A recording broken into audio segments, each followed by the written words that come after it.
Welcome to Kranky Live, the show where bold minds meet real talk.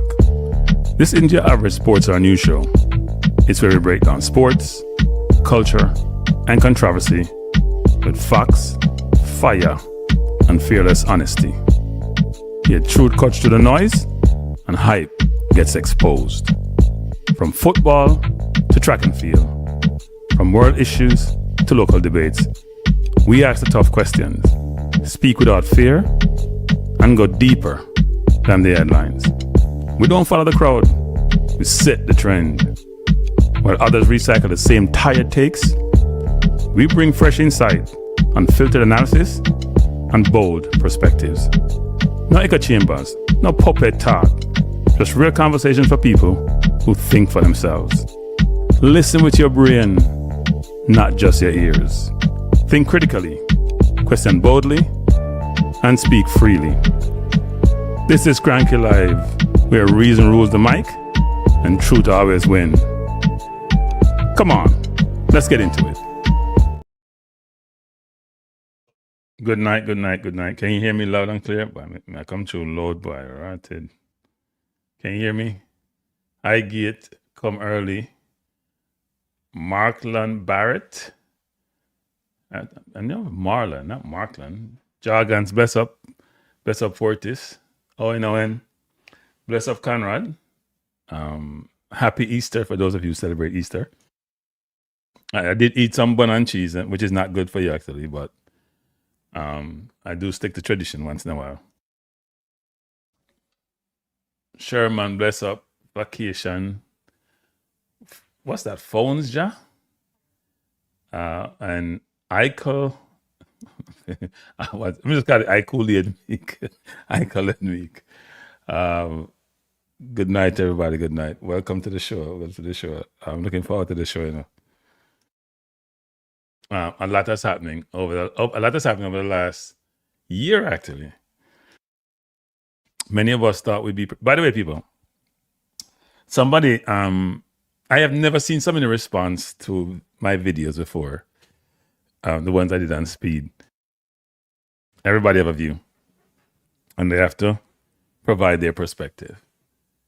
One of the person who commented actually said to me that I need to there's a YouTube program called Diary of a CEO, and the hosts have a very good way of asking for people to subscribe. He said I should look at it and I should emulate it, not imitate it, and use that as my basis to help derive live. But then I thought and subscribe. Then I thought about it, but he's English and I'm Jamaican. So, they try to be proper, you know. Some of them are very deceitful. So I don't know if I can do it that way. So I'm gonna try to be nice though. How would I put it? Let me just put it in my own words. So in order for me to continue to try to evolve and grow this program, I cannot do it without your help. And I will need those of you who are subscribing and have subscribed and come to the program regularly to share the program and invite others and encourage them to join.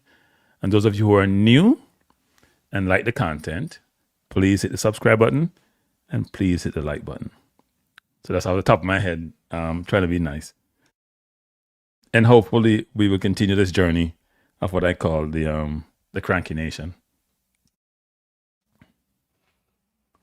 Eichel said, I thought you were buying subs. I'm not kidding when I say no, Eichel, the number keep increasing. In the last week, I got 340 subs just by doing the Reggae Boyz shows. So them can't complain anymore. People, being bad mind is not a redeeming quality. That's all I'll say. I'm not eating a heart out. Hey, don't like my new background? See me a big like and share. See me put them on top. I make it prominent. I make it prominent, people. Prominent. We don't care what them want to say. They can eat them heart out. The numbers are grow. I don't like it. The Kranky Nation is moving up. And so people can't take it. And they can't, that man saying it's much more palatable. Oh, that's much more palatable? So I'm going to hit the like button and I'll come off, I sure that's not good. All right. I'll get the Jamaican out of me. See? I'm going to get some of the English that I forsake a long time ago.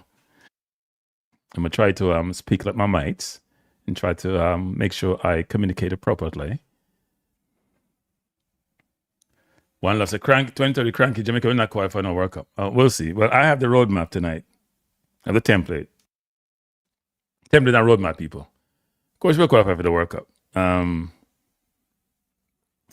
We did not qualify for the World Cup. And everybody has something to say. Whether you're overseas, whether you're local, whether you're insider. Everybody have their thoughts. So tonight we'll do a couple of things. I was watching AFTV and I took a little snippet from what Robbie and those of you know the AFTV, Robbie and Expression, who's not AFTV, he's a Tottenham fan, but he's a joint program with Robbie. And then someone sent me, and I did see it myself, Maverick providing a perspective on Rudolph Speid and whether or not he should be the Reggae Boyz coach. And I must say, it's the first time I'm going to compliment Maverick for having some you know what, because a lot of the traditional media in Jamaica are very afraid to say what's on their mind. Even when he was interviewed the other day, he was chastising the host, or the two hosts, Orville and what's his name, Zinedine, chastising them. So if you ask no question, them can go Google and find out.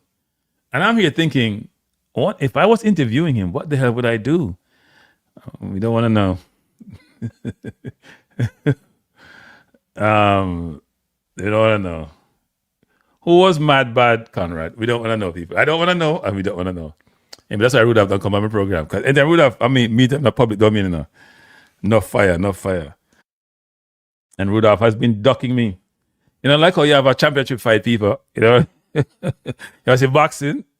You know, I go too way back, but you know, boxing. I like a Fury and Joshua. They've been ducking each other for years. Then they get old, they can't even fight no more. Two of them not good no more. But yeah, Rudolph has been ducking, man. Rudolph told me, I asked Rudolph to come on my channel. He said he can't go on everybody else. He can't go on everybody's channel. But he's been going on everybody's channel. He's been going on everybody's channel. Rudolph, stop hide, Rudolph. Stop hide. The man that treat you with kids' gloves. Come make we have some rumble on YouTube. Look at my rumble, Rudolph. It'd be a good spectacle. It'd be a good conversation. Because you know, so you're smart and you know you get cute with the purpose people in language and what you talk about and how you talk about it and how you position things. We're breaking some of that tonight. So let's start off with this. I have a video up. Let me go to the video. It's a reaction video tonight, people. Meaning I play something and then I'm going to react to it. I'm going to go first with Robbie Lyle and Expression, just expressing their disappointment of Jamaica not making the World Cup. And then we jump into the Maverick interview.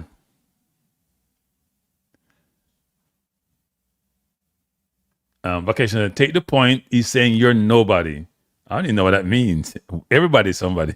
Vacation point. Don't be confused, vacation point. Don't be confused. I know what you're trying to say. There's no such thing as nobody. Even the madman on the street downtown Kingston are somebody. He may not have his right mind, but he's somebody. Everybody's somebody. Don't lie anybody. So if Kranky doesn't have a profile, and first of all, that's nonsense because all the YouTubers on YouTube who cover Jamaica football, there's not much material difference between all of them. So that can't be the reason that he's nobody. I have a good reason. I understand why he don't want to come on my channel, and I don't blame him. I probably wouldn't come either. Right? I probably wouldn't come either. I don't blame Rudolph. Not at all. Rudolph knows why he doesn't come on the channel, and that's his prerogative. But he jumps on Orville's channel with Zinedine, KLS. That's the first one he went to when he finished because he knows it's going to be good reception and they won't be, and they'll structure the interview so people can put context around it. They can't be nuanced. They just gotta ask a plain vanilla question with no context to it, and he can just answer it anything he wants. But it generates ratings, so that's a good thing. By the way, everyone, if you just came into the chat, I said earlier to everyone in the chat that my hope tonight is that given my new behavior in which I'm trying to comport myself as a professional in a manner conducive of what this platform should be and entails, that you will hit the like button and the subscribe button. Yes, I'm being speaky-spokey, as some of you will say, because I like speaky-spokey sometimes. So please hit the like button and please hit the subscribe button. I would truly appreciate it. Now let's listen to AFTV and what they had to say. It's very short. And then we're going to jump into the Maverick interview because that's the main part of it. That's the main part of the interview. All right? Let's hear it. To Jamaica. Of course I saw that, blood. You know them way there. I was watching that, fam. You know out of the World Cup. Flipping Stoke Maker, bruv. They deserved it, bruv. Long ball, long ball. You get me? And where was Whisper as well, blood? Broski, like, big man ting. The only way we were winning that game if they had, what's his name? That Ivan, what's that fool that they painted on the Arsenal thing, your set piece coach? What's his name? Jovic. Oh, yeah. Jovic, yeah. If we had Jovic, blood, for Jamaica, we would have won 7-0. We had a lot of corners. Of course we did, bro. But it was so disappointing, man. They didn't get knocked out in that particular. They actually did better than I thought they would. Brother, he was because I thought they were going to get drinking smoked. Bailey's, blood. You know what I'm saying, fam? We need our top players to show up. But look, even that guy, he didn't even bring our best players, blood. Yeah. He didn't bring our best players, fam. Do you know what I mean? And Congo were just dancing all over us, blood. Yeah, well, we never deserved to win that game. Congo through. Jamaica didn't make it, but we didn't Jamaica it, bro. I think there's big changes need to be made, man. Yeah. They've got to, by the time we get to the next World Cup, because the talent is there, there's players playing in the Premier League and that who could, mix that talent in Jamaica with them, get in a good manager, get in some good system there, and they can qualify for that. But we really missed an opportunity, man. So that was Robbie and Expression of his own channel, but they're both English born of Jamaican descent. And you hear them expressing their disappointment of Jamaica not qualifying for the World Cup. I think the thing that was very, you could pull out of that discussion, a couple of things. One is Expression saying we play long ball. Now, if you talk to Rudolph Speid, he will say we had more possession than Congo did, right? And he's using that possession to say how well they played. And yet, an independent observer like Expression can see that we're kicking the ball away throughout the game. And if we had more, can you imagine if we didn't kick the ball away, what possession we'd have? Probably maybe not 50 something, maybe 60, 70, frankly, the way Congo plays. So to say that, and you'll hear later on the program, Rudolph protesting about the long ball thing, and it's a fictitious thing, and then say King, what he said about King? King had cramps, like what the hell is these cramps of the long ball? The first play of the game, the ball was passed back to King, and he kicked the ball outside on the left-hand side over Campbell's head. And he did it 4 of 19 times in the entire game. He was about less than 25%. No, less than 25% in his accuracy with the long ball. That is no recipe for success, right? And as Robbie mentioned, which I thought was interesting, he said we have the talent, but changes have to be made. Material changes. Let me repeat that, people. The view from any independent observer, and these two independent observers, you got to make major changes. You can't keep doing the same thing and expect to get a different result. Come on. That is not logical. You thought Expression was Nigerian. Now Expression is Jamaican descent. What are you talking about? You can't tell? It's a man bossy and arrogant and full of himself. He has to be Jamaican. You know that. Expression was Jamaican. We had that about. See, the man have lyrics to kill. The most Jamaican man, but Nigerian. No, it's an Expression. I heard it, man.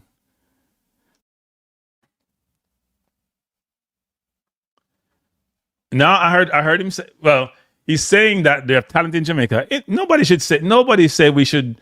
It's not balance, people. Don't use the balance thing. Man, I say not balance. Him say go get some people to mix with the one in Jamaica. That's how we got to think about it. There's nothing wrong with that. What we don't want is to have inferior product on the field. Nigerians are the same. Okay, but I stand corrected then. So let's see. Now we're gonna go. So, he talked about, if you interpret what he's saying, you need structure, you need cohesiveness. We don't need what we get. Seriously. And if you think about it, the decision making, which you're gonna hear throughout this discussion, you heard in the last interview that Rudolph Speid had, was horrible. Throughout the whole campaign, the tactics were questionable. And in this one game, a lot of people are questioning the substitutions, which we'll get into as we go through this. But I think what Robbie was saying is that Jamaica has talent, which I think we all agree. But sometimes if you don't find a good way to bring that talent together, first of all, go identify the talent, have a structure and a process to source the talent, then bring the talent together and manage the talent, you're not going to have good outcome. So AFTV didn't tell us anything new. It tells us what we know, but it's just good to get somebody's opinion who's independent of this and observing from afar and have similar view to what most of us have, actually. It's not anything new. Now, as I said before, Oral Tracey Maverick, or as I call him, Topical. Who's getting better at Topical? So Topical is Oral Tracey Maverick. He has a show called Sports Explosion, so most of you know him. Now, Topical will say he doesn't watch my program. How come Jamaican stay so, people? How Jamaicans stay so? You watch somebody's program, but you don't want them to know you watch your program. But then me see I do some things when me say no do, we can't just come out of the blue, so. Me not understand. And then you said to me one time, say, you do a show from Atlanta. And I said to myself, well, you know me that. You know me that Atlanta unless you watch me. You don't say no watch my program at all. You know watching, I don't time, too busy. I have to laugh sometime, you know. Just admit you watch a program, and you learn something from it too. Because you don't just watch me. I don't come like you know. I talk opinion all the time, you know. I talk both opinion and facts. As Rudolph Speid, if you don't have no facts, don't come to me. You might have your head. That was so harsh of Rudolph. Beats at the man them. But they were very professional. Better them than me. Owen Owen seems to be very upset about something. Oh, everybody have talent. If Nana was on the pitch, what are you saying? Why is this thing? Oh, Nana was on the pitch. The game, Pinnock had to cover for King. Yeah. One speed badness. Yep. That badness was all right. All right, let's go into Maverick now. So Maverick, we're going to move into the Maverick point. Because Maverick has one of the strongest voices locally. Or as I call him, Topical is one of the strongest voices locally. But this, and normally he vacillates and waffles when it comes to certain topic. Because you don't want to step on tour. And if you want to talk about politics, you may talk high level. You know, and call out nobody. Because you know Jamaica is an interesting place. And he, probably one of the first time he and Maverick come out in something so a little bit sensitive. Because you know him called Rudolph Speedy. You call somebody Speedy, that means a familiarity name, right? It's a familiarity thing. I don't know, person on the corner, a familiarity thing. And him call him Speedy. So therefore, if I call him Speedy, then my relationship. And as him say on him program the other day, him talk football with Speed.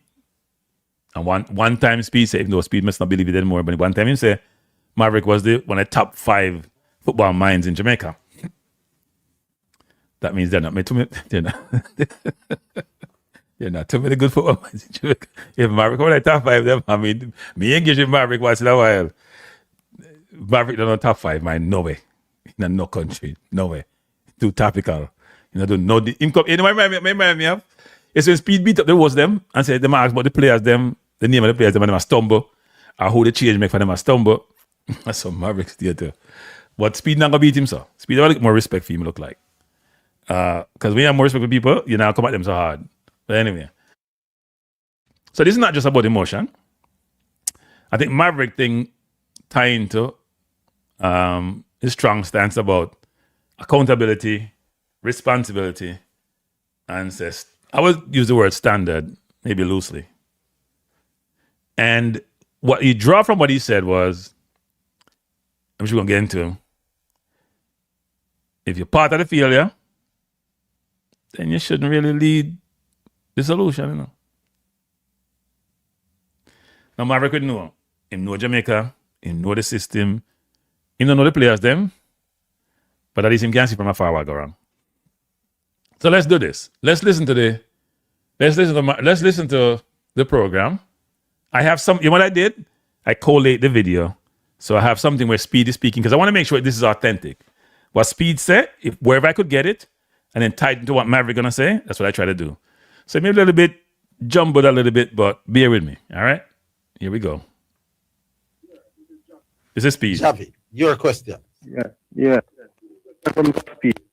One, Richard King kept playing the long ball out, which wasn't effective.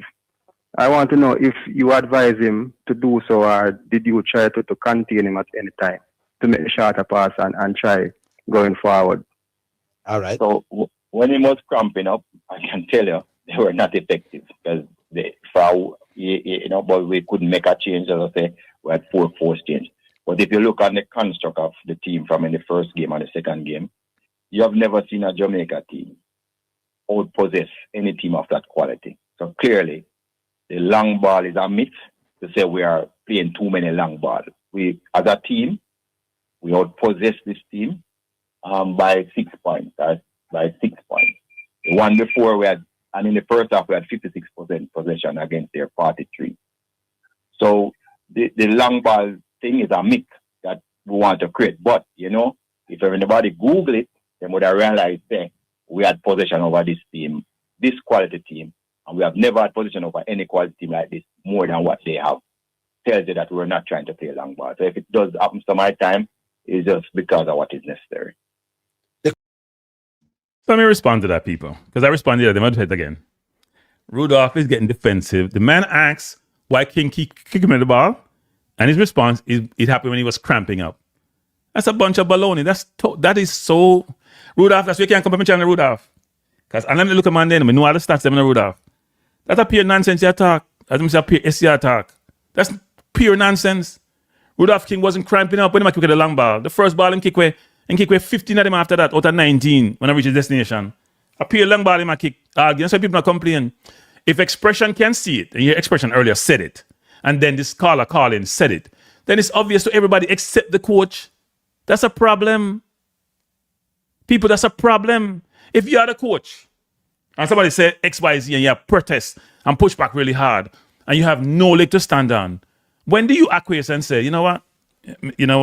In hindsight, maybe you're right. Him can't say that. It's not part of his vocabulary. It's not part of his demeanor. It's not part of his domain. Him can't just say, you know what? You're right. Too much long ball. It shouldn't have happened. But, the game is done. Let's move on. The man that protests and push back says a narrative people that bring together because you had more possession. Both things can be true. You could have more possession, but you could also have had much more possession if King never kept the ball them. Say King was 10 off 19. You may say, you know what, I'm 50%, just over 50%, it's all right. The man is 4 off 19. How can that be okay? And then you complain and push back and a fight a battle which you can't win. Like we don't know football, we don't watch nothing. And then if you go Google, what we Google for? Google sometime wrong. Rotted. Question though is Richard King as a central defender seems to do it more often than... I can't single him out because suppose he come under pressure and have to see if his thing. I can't go single him out like that. But I told you the past. People, you can't say suppose he come under pressure. We watching the game under no pressure. That's the problem I have, people, with these hosts. Well, ask the question. They're watching the game. Even not under no pressure, make you get the ball most of the time. No pressure. Congo was not pressuring us that way. Them start them defense just before the halfway line, and them 1/2 are just over the halfway line. There's no pressure. Just kick with the ball. And you tell people them nonsense about say suppose him come on. Suppose the game done. You can't suppose. That's almost like futuristic or something you try to predict. We see it already. We don't have to go say suppose. It's fact. Were not effective at some of them because I know he was cramping up in the end. Because if you look at the first half and in the middle, they were not playing that type of ball. Anyway, we're trying to build through the lines all the time, taking our patience. In crank up, him foot tight to kick with the ball. That's why him cramp up. Foot tight to kick with the ball. And like the other people, cramp up because of the weather. Him tight to kick with the ball, so him cramp up. Building up. So at the end, it happened, and they were not effective. And I agree, but we were not a long ball team. Nobody try to insinuate that we were trying to play in a long ball. Yes. Mr. Speid, are you the head coach now for Jamaica team or are you the technical committee head? Neither. My contract expired with the JFF on the 31st of March as the head coach, and I had relinquished the position as chairman of the technical committee from last year when I was appointed as the interim head coach. So I'm neither. So you are now only the director at the JFF? Yes. Hey, YouTube fam, the Maverick on the app again. Not change. Still the best and most credible opinion. Still fair and fearless analysis. me a listen, Mr. Rudolph Speid, you know, former chair of the JFF Technical Committee, and you know, former interim coach of the Reggae Boyz senior team. Him there on the radio, and him obviously talk about we're going with the World Cup campaign. And I find it very revealing, some of the things them that I heard. I can't call it an interview, because it was more like a PR exercise. And basically, I paved the way to usher himself into the head coaching job at the Reggae Boyz on a full-time basis. And the only part things start come together when me think about it, you know. Remember, a couple of weeks ago, me hear about an appointment, a coaching appointment at Mr. Speid Club Cavalier. Fuzzy, where is the coach of a Firehouse? And they done a Georges too. Fuzzy now, all of a sudden from nowhere, a Cavalier, me see Fuzzy end up. Me never think nothing of it at the time. But now that me have put that all the eyes and cross all the T's now. Me don't realize say something or something. And the second question, he was asking why would they trust me? Why should I'm not the telling, public I'm not continue telling, to trust I'm not telling anybody to trust me. I have my contract up. I am not. I don't have any job. You don't have to trust me. My contract is up. Yeah. But I have coached 4 games, 1-3, and even the 4th one at full time it was still 0-0. And let me put it against this background. So I checked, just in case nobody else don't want to check. The value of the total Jamaica team is $54 million. If you value all the players in the Jamaica team. The value of the Congo team, $154 million. You see the difference? 3 times. What that coach have to work with, value 3 times what me have to work with. So it's like you telling me that a Boxy and a Mercedes-Benz clash, and you're telling me that the Boxy will win the race. Me give another piece of congruent information now. You remember them 2 warm-up matches when Mr. Speid go play down the island? Me don't remember the 2 teams he play. He play 2 teams with a local base squad. Win the 2 games them. And we are say, what kind of sense them kind of warm-up match I make right now when the man not take a part in the playoffs we just done? In the interview me hear Mr. Speid, I talk about him coaching record. 4 games in charge, 3 wins, and he never call a one year. Against the DRC a defeat, you know. Him skillfully, say technically, that game went to overtime. So he can make a technical case, you know. Saying 4 games in charge, him not suffer defeat. Poor Jesus. Hey, Mr. Speid is very smart, you know. And him very slick. That is why him have so much control over Jamaica football. But Mr. Speid, some other ones that we out here go to school and know if we use this to, you know. And we can see certain things from a distance. So when you put all of the, when you listen to Mr. Speid on the radio, first of all, him talk about rubbish, you know. When I time he start get annoyed, he say, well, this man take people for idiot. Eh? When them start asking some question about the game itself and the selection of the team. Make me go at the selection of the team first. Somebody asked him about Whisper, the omission of Whisper. And also the fact say, him end up never on a centre forward in the most crucial game. And end up have to put Cephas to play centre forward. And him start explaining him selection criteria. And the criteria leave out Whisper no him. One of the questions that I've heard a lot of people asking, which seems legitimate to me, is, was Rudolph Speid, in hindsight, wrong to leave out Whisper out of the team? I didn't leave him out.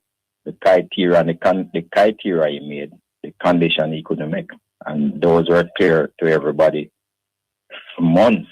So listen, you want to get in this squad, where's a do or die game, this is what you got to do. He didn't satisfy the condition.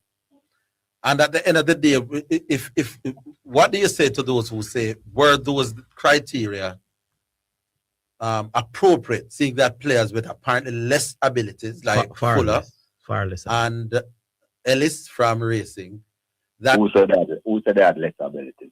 They haven't gotten the chance. Who said they had less abilities? Well, most Jamaicans think we see them every weekend, Mr. Speid. would be ahead of those in terms of quality.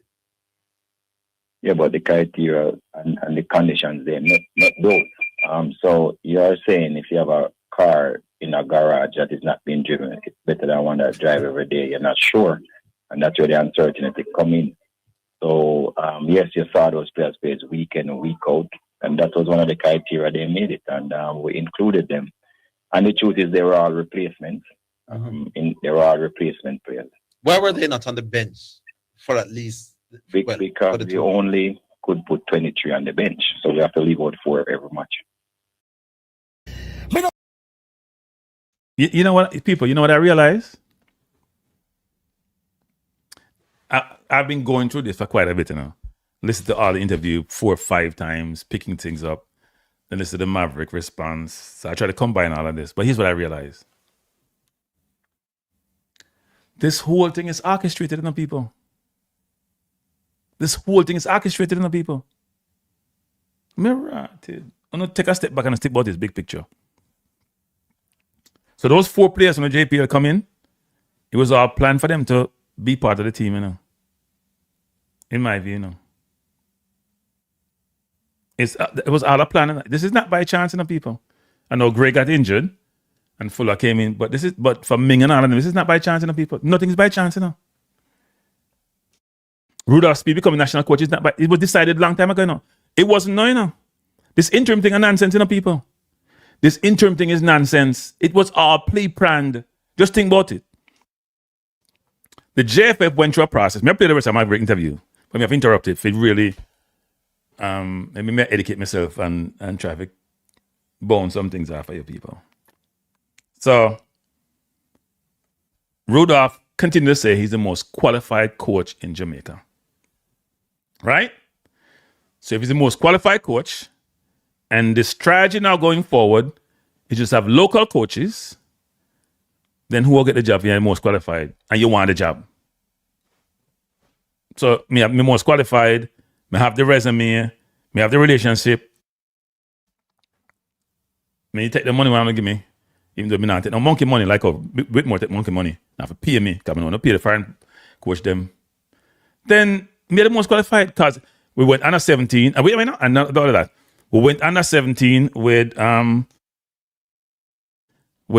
Downswell. We go under 20 with Rudolph Austin. They might do all right. When they're going to make the World Cup. Me coach the national team and look how we're the best thing since sliced bread, no. We were brilliant. We had more possession than a much better Congo team with $54 million value on my one. I just 50-something million, 3 times my one. And we got 22 with them. We have more possession. I'm not happy in Jamaica football because I'm me alone do that. Nobody now no possession. We just play a kick and run football. Me play possession football. So imagine, by default, I have to be national coach. Now, I would say this. Come you know if I don't say it. Rudolph Speid is not the most qualified coach in Jamaica. That's Tapper Whitmore. Don't conflate and confuse the ability to communicate with one's coaching ability to say they're one and the same, because they're not. Experience counts a lot. Where the standard you play counts a lot. In fact, the standard you play informs sometimes how you get some of your license them, how much credit you get. So at the end of the day, Whitmore after in Jamaica to what? Semi-final and final and World Cup. No, stop it, man. Stop it. But Rudolph is most qualified. Stop the nonsense. Rudolph win Cup in Jamaica, win the league. Whitmore win the league. And win the Caribbean, Whitmore in the Caribbean. No, stop the nonsense, man. Rudolph never go to college, and Whitmore never go to college. So we don't want to talk about. Whitmore go to coaching school, might go to coaching school. He's not the most qualified. Whitmore's the more qualified. You may not like it. You may use communication as your barometer or your basis or your criteria in terms of how you judge that, but that's nonsense. Whitmore's the most qualified coach in Jamaica. That now going to change. Now, he's coached Jamaica for a long, long time. He's probably not part of the consideration. Rudolph is very smart. He communicates well, but he's not the most qualified coach. And anybody said that don't understand football and how you assess one's ability and one's experience and one's qualification and what informs qualification. You just don't. And I hear this narrative by Maverick and all them, I said the same thing. That's nonsense. But this whole thing was orchestrated. This is not by chance, people. Whatever the outcome was, he was going to be the national coach. Whatever the outcome was, he's going to be the national coach. Now, one thing with the JFA people, them smarter than we thought they were now. Because when they were running for office, some people come up with some, we have to get the beach football thing, concoct some things, come up with some things to get people to register something and display somebody else and get it. And then only have 50-something electoral process, only have 50-something votes we get. So it's well constructed, well situated. They know them are not idiot. They might run this thing into the ground. Well, they have run it into the ground. And they want to run that ground somewhere. And I say, no can't know about it because it's not a public company or a governmental entity. And they can't do nothing.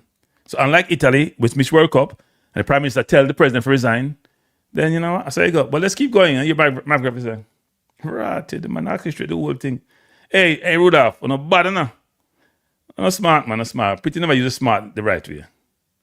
Because a friend of mine keep telling me, he believes if somebody's smart, but no, he believes that if you're not doing the right thing in the various circumstances, you're not smart. I think he's conflating being smart with being devious. That's what tell me that Speid is. Any criteria where you're going to put in place, where I'm going to make you leave out some of your best options and your best weapons and your better players, them they're flawed. Them don't make no sense and not for the wider good of the Jamaica national team. Any criteria, Mr. Speid, where you are going to have, where I go pick Nicky, what name, Fuller from down at TG, respect to Fuller. Ellis from over racing, respect to Ellis. But any criteria, Mr. Speid, I got put in place and select Ellis and Fuller over Whisper is flawed, my boss. And it has show you up. The marks. The criteria wasn't flawed. The argument or logic as to why the decisions were made, it wasn't about the criteria. The criteria are flawed. No, all right. The criteria are flawed, right? The policies, as we call them, are the criteria. They're flawed, but it wasn't the criteria that supposedly got violated. It was the condition, which is about being fit, playing regularly, right?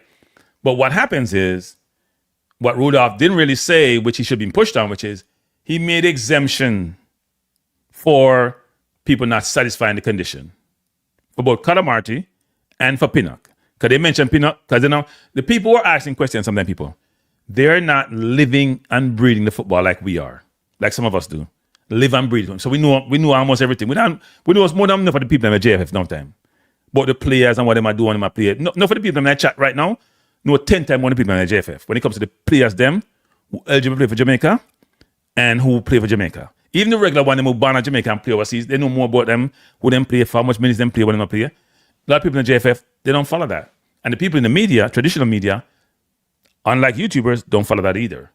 So in essence, the criteria, which is 3, which is about 1, you have a contract with a top 20 team.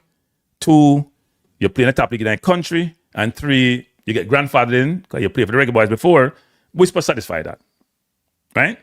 You play for the Reggae Boyz before, and have a contract in a top 20 league, because in the part of Chelsea, it depends on what you want to do that, right? And in playing a top league, well, not playing a top league in a country, but him under the umbrella. So him satisfy the criteria. The condition was, supposedly, he's not playing regularly. Now, I was told by a decent source, we don't want to say great source, because you never know, that we supposed left up because of behavior. Now, we hear he was left up because he satisfied the condition, and the condition being referred to is amount in play. But would have never clearly say exactly what that condition is, People go with Pinnock thing. We say Pinnock now playing off ball for Brentford. They might go with Calamarty, but if they watch Calamarty thing, he never playing off ball either. Play a beginning of the season, farm drop off, wasn't playing a lot after that, got sold to Wrexham from Sheffield Wednesday, wasn't playing a lot. Sorry, he wasn't. Right? Don't have a lot of goal contribution to his name. I like the player, so I don't think I like the player, people.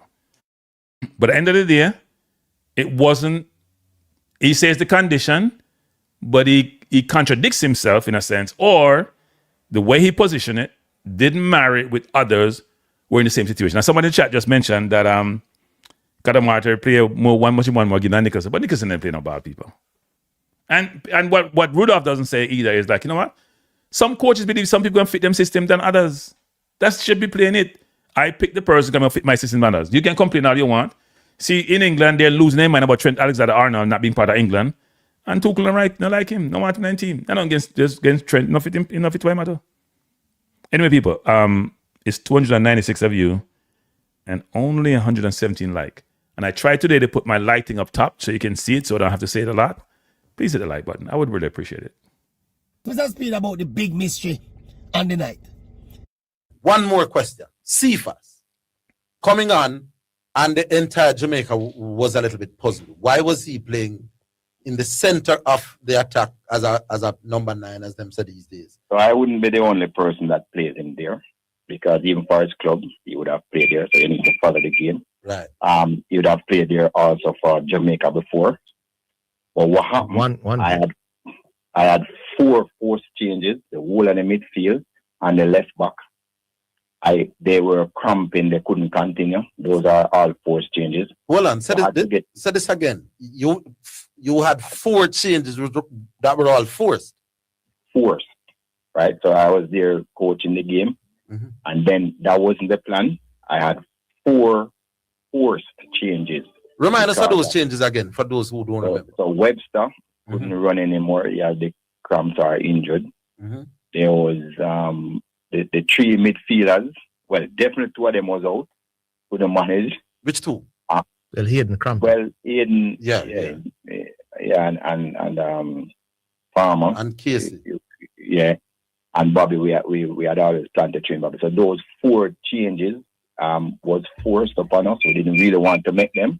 But now we have to try fix, because there will be a technical specification before every game. You have an idea who you're going to take out and who going to replace who. Right. So we have to be fixing on the fly.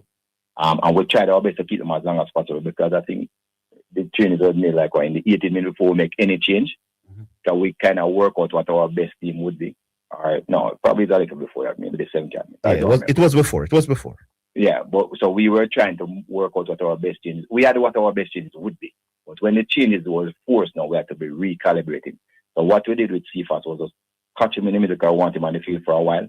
It gave us an advantage because that guy ran at 36-point-something kilometer per hour. So it gave us an advantage to push back the defense line, because they don't want him to get behind them until we're able to figure out the rest of positions. And once we figure them out, we're able to put back Cephas on the wing and make the changes as we see fit. And he did well.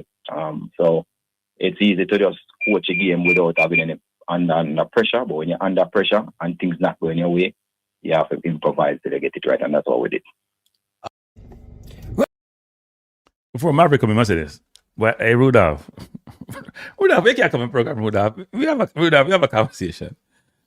First of all, people, I was told right after the game, I got a text from Mexico saying if there were forced changes. And I came out and said that in the public domain, right? I think I said it the same night of the game, actually, because I didn't understand the changes. But let me say this. The change that was made for Cephas have nothing to do with the forced changes. Let me repeat that again. Again, the hosts, they're so disappointing. Push back on that? Back up Rudolph. So you made 4 changes, 3 midfielders and Webster. What have to do with forward line change? Which in Calamarti? What have to do with forward line change? Nothing, 0. I think it was a problem. He didn't want to take off Bailey. For some reason, I want to take off Bailey. Right? Talk about Liam Bailey. Now, Bailey Calamarti should have come off also. He had a horrible game. His game was probably as bad as Bailey's game. Because you guys don't check the stats, look up at the game sometimes to see what's happening. He had a poor game. And Bailey had a worse game, the worst player by far of the 34 who play, whatever the number was. Right? Because both teams make about 6 changes. And he took off Campbell, who was one of our better players, and giving Wan-Bissaka a hard time. So the changes were poor. I didn't have a problem with Cephas playing center forward. No people are making enough nice, but blah, blah, blah. First of all, I thought at the beginning of the game, we'd have played 2-3 in the middle, would play the ball out wide, and Cephas can run him down. I thought Cephas would start, because I had Cephas in my starting lineup. I didn't have Bailey. Because to me, Bailey, not the world for Jamaica. But at the end of the day, and everybody I make nice, but why I'm go center forward. And I focus on the wrong thing. The change that Rudolph is alluding to had nothing to do with the 4 forced changes. It was a poor decision to leave Bailey on the field. It was a poor decision to take off Campbell. If you want to put on Mason Clark, take off Bailey, and put Campbell at right wing, and put against Clark at left wing. And you want to change Canamarch, you change him and put on anybody because he was having a bad game. But it's nonsense about the forced changes, cause that had nothing to do with them. It's another thing too. Rudolph beats up the worst them. beat them up. Say, then if you ask no question, that you can Google and fax. So he was at the game, and he don't know what exact time the changes were made. So he cost them ask him that question, and he don't know him himself. This is the arrogance in the people. Him himself don't know what time the changes were made. He must say 80-something minute. That's nonsense. They were in the 70-something minute. He must say 80-something minute, but I know 80-something minute. So if you're going to be that exact, because it's factual, him said, don't ask him no question, it's factual. Then you're missing facts that you were part of the whole process. You should know when you made the changes. And the change you made didn't make, the way you talked about it, doesn't make any sense to anybody except those hosts who I don't understand why they didn't push back on you, because they haven't invested enough time to really decipher this and provide a perspective to say, you know what, and challenge you. When I see us coming on and I play out of position. You hear Mr. Speid say? Important. By the way, as Rudolph said, Cephas has played in the Forward Club. When we played US in the Nations League, Hogdomson put him up front where he got a breakaway in the score because he wanted to hit him on the counter and think Cephas Speid through the middle would have worked, and it did work.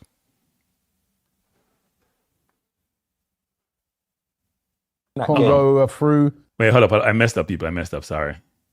And Hold up. I don't know. I think I hit the wrong button. I want him on the field for a while. Well, hold up. Yeah, Speed talk first. I'll go to Maverick. Okay. Not defend well. You hear Mr. Speid say?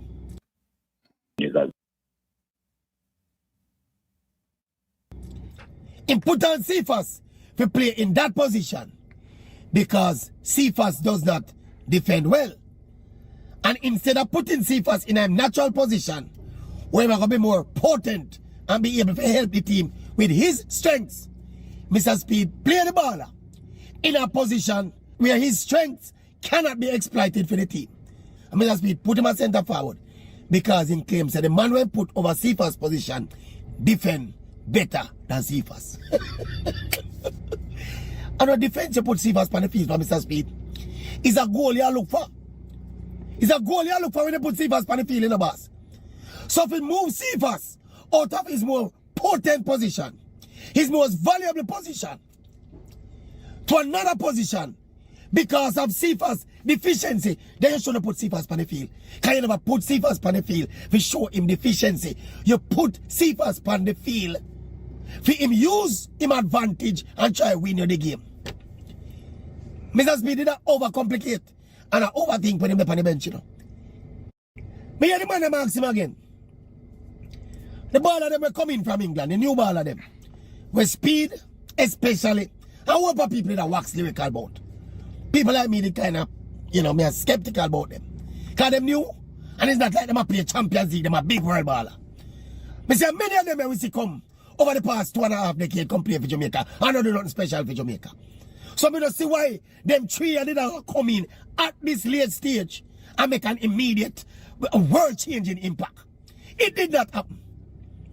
One of the man them asked Mr. Speid say, if the new ball of them, you know, let him down, perform below expectation. Him say no. They were very good. A different game Mr. Speid I watch.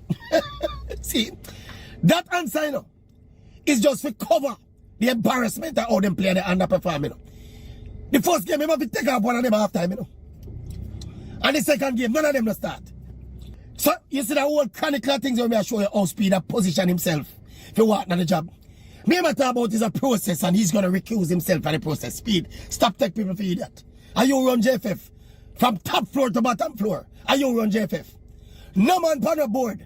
Now vote against you for no appointment where you want. Here the last card where I'm going to draw now. For usher Speid in the position as coach now. We don't have money to pay a white man. Because a white man we really need, you know. If you ask me, you know.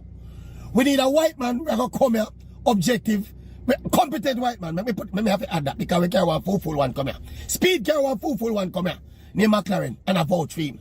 So Speid is basically going to be ushering himself into the head coaching job of Jamaica. He must sing in praises of how the players responded to him well, and it was a beautiful camp, and people were saying he would not be able to get the best out of these players, and the players were in full. I said, Papa Jesus. The man basically auditioned himself for the job, you know.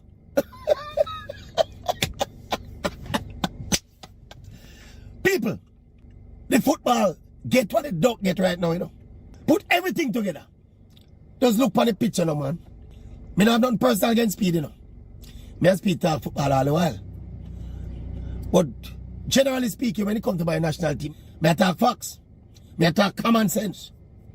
Me people that talk about my cricket for step down. Me not search my argument go around this, you know. Let me tell you the simple reason why me not stretching my argument go around to my crickets for resign.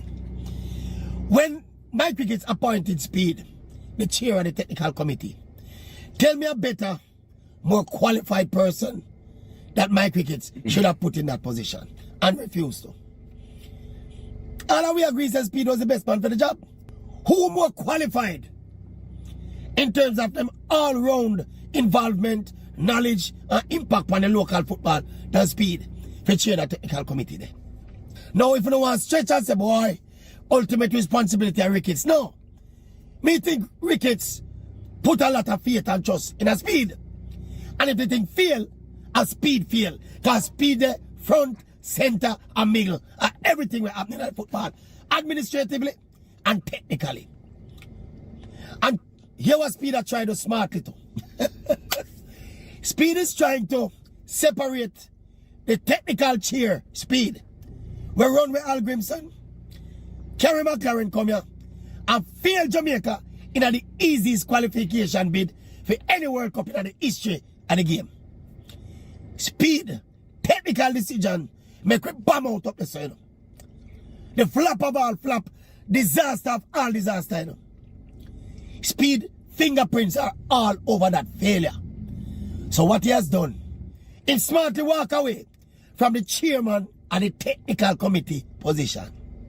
But the reward for that now is to position himself for the coach.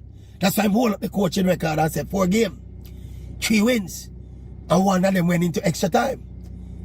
So if I try to divorce the technical committee Speed, you know, from the coach Speed, and that Speed I try to. But guess what? And the same Speed, said Speed. Me personally, me think Speed for recuse himself from the football at that level there for the time being.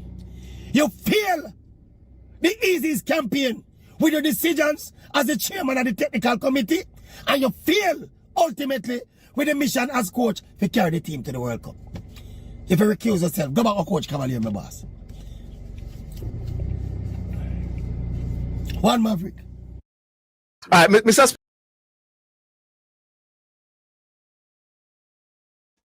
So there you have it. Maverick finally got some B to speak of. Because you know, most of you in Jamaica and now sit and then bite them tongue and talk around in circle. Maverick finally decided he's had it. The team football team mashup, no World Cup. He's had it. And it's interesting that he came out hard at Speedy. You know, see, I call him Speedy throughout the thing, you know.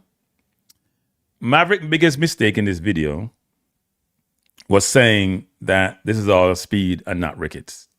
That's stupid. Seriously. Maverick, they don't understand how this system works, how it should work.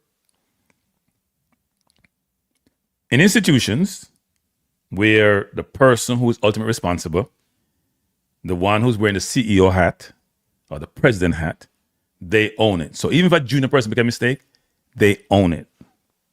Now, this is not like an owner who ain't gonna fire himself. Ricketts is the president. And Ricketts, therefore, have allowed Rudolph Speid to do whatever he wants to do, whenever he wants to do it. And Rudolph sometimes can be very disingenuous. And here's an example, Rudolph. Come in and watch the program. Here's an example. Rudolph said, I didn't bring it in here, but as part of the interview, that every coach who come to Jamaica, regardless of the level, initially he said national team, but then he said regardless of level, in their contract, they can pick the team that they want to pick, which suggests there's no interference. That is not true. Let me repeat that. That is not true. Now, they may have it in their contract. So why did John Wall take you to FIFA, Rudolph? Why take the JFF to FIFA? If you could pick anything that he wants to pick, and why you disband John Wall to go work with Al Grimson and not be part of the under 20 team, the one that went to get them ass kicked 2 years ago. Why was that, Rudolph? Please explain that to me. Where were these 14 players, including Tyree Saul, who came in the other day, by the way?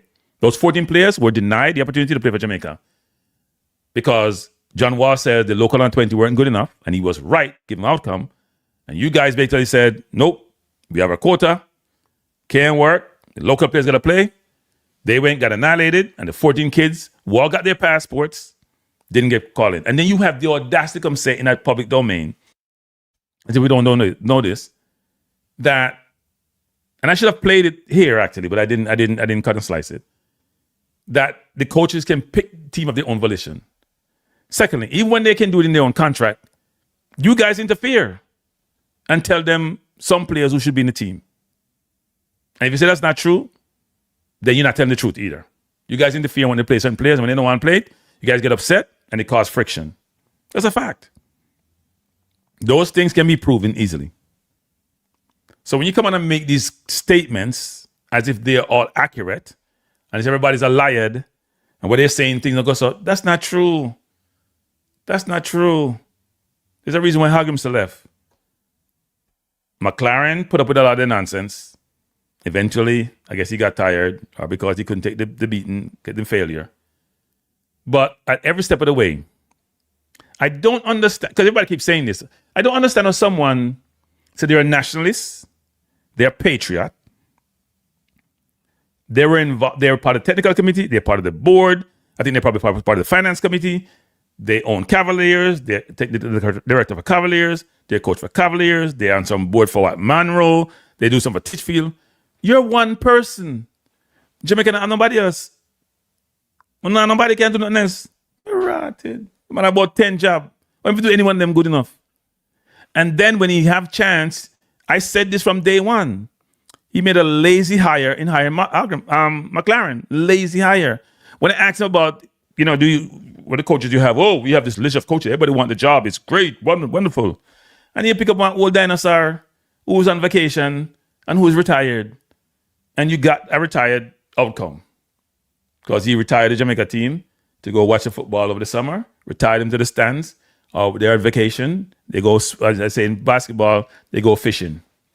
They're not going to no World Cup. In the easiest zone ever. And then Rudolph has the gumption, the audacity, the lack of humility, the arrogance, the ego, the narcissism, to then say, change the whole story. Rudolph, you're brilliant, star. Rotted. Rudolph, you are brilliant.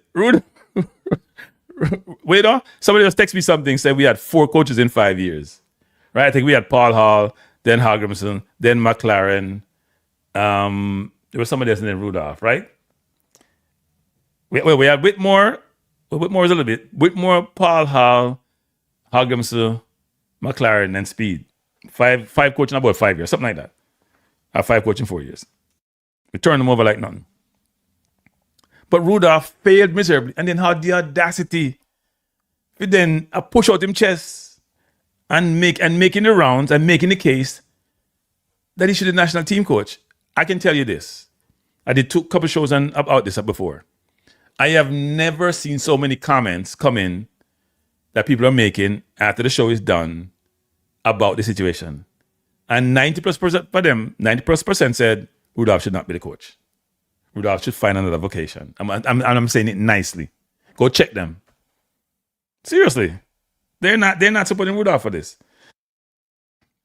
And the problem that I have with the whole thing is that the fans, the authority, well, which authorities, they have no control, they have no say.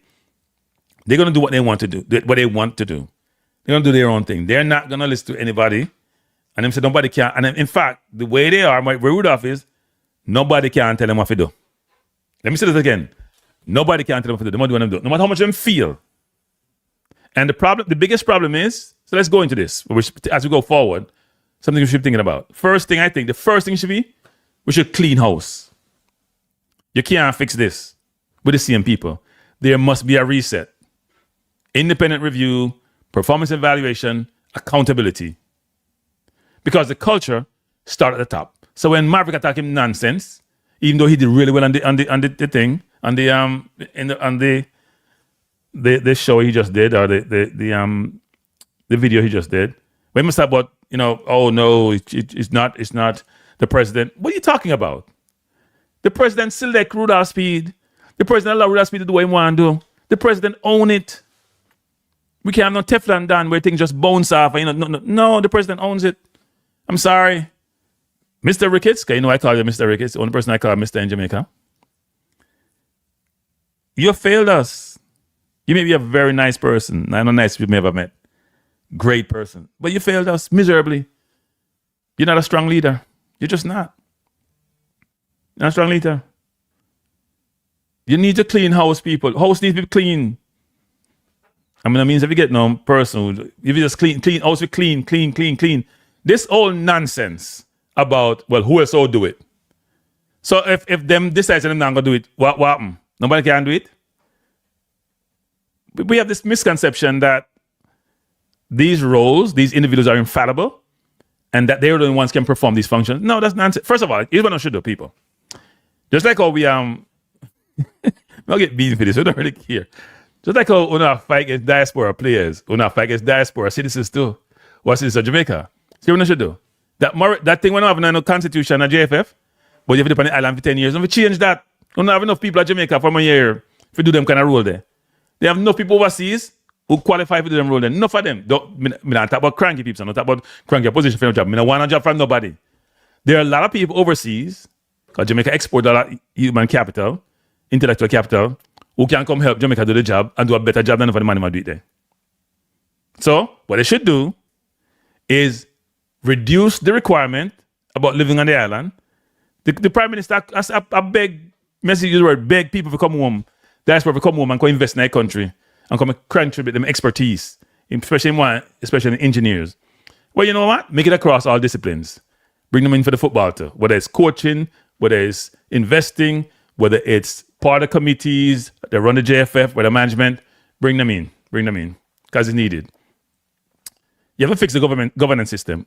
Dennis Strong was in the governance process, And the man them can't wait to kick out Dennis, because Dennis want to hold him accountable with the money. And they want nobody control their money. So they pressure Dennis. And then Dennis decided, no, I don't want this pressure no more. I'll leave him alone to fight amongst himself. You have to fix the system, people. It's broken. The governance system is broken. You have to fix the electoral structure. That thing is warped and easily corruptible.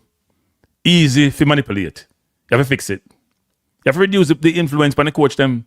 Because people in the coach them years, about the coach them, they decide them leave. You have to make sure the qualification standards for all disciplines, whether it's committees, whether it's for the workplace, whether it's for the coaching, they have the right standard. You have to uplift the standard. Paradigm shift. Shift at the margin, paradigm shift. You need independent oversight too. Even in a football boy, I tell you, that doesn't work. FIFA just have a monopoly and corrupt like one. But you have to make sure, Rudolph has to come tell us about, after every tournament, we have performance evaluation. Who is doing the evaluation and we do assessment and we do a look back? So who is doing that now for the World Cup qualification field? Where's the independent body that's doing a post-mortem to substantiate and determine and figure out what transpired, what went wrong, and what the implication should be? Who is doing that, Rudolph? Or Rudolph reviewing himself? Is Rudolph reviewing himself to then figure out what he should do with himself? That's how he's looking at. Look, there needs to be a national strategic plan. I remember sending the Spain plan to somebody in the JFF and then I said, throw it away. I'm going to say, all right, not surprised, because I don't stay. Because I don't know everything, I don't know nothing. Jamaica need a 10-year plan. Short, interim, or midterm, and long-term in that plan. If you have a defined identity, people, we don't have none. If you set KPIs, we don't really have none. If you align, what we transition them from junior team to senior team, it don't really work. How do you don't get coached well? You have to secure funding.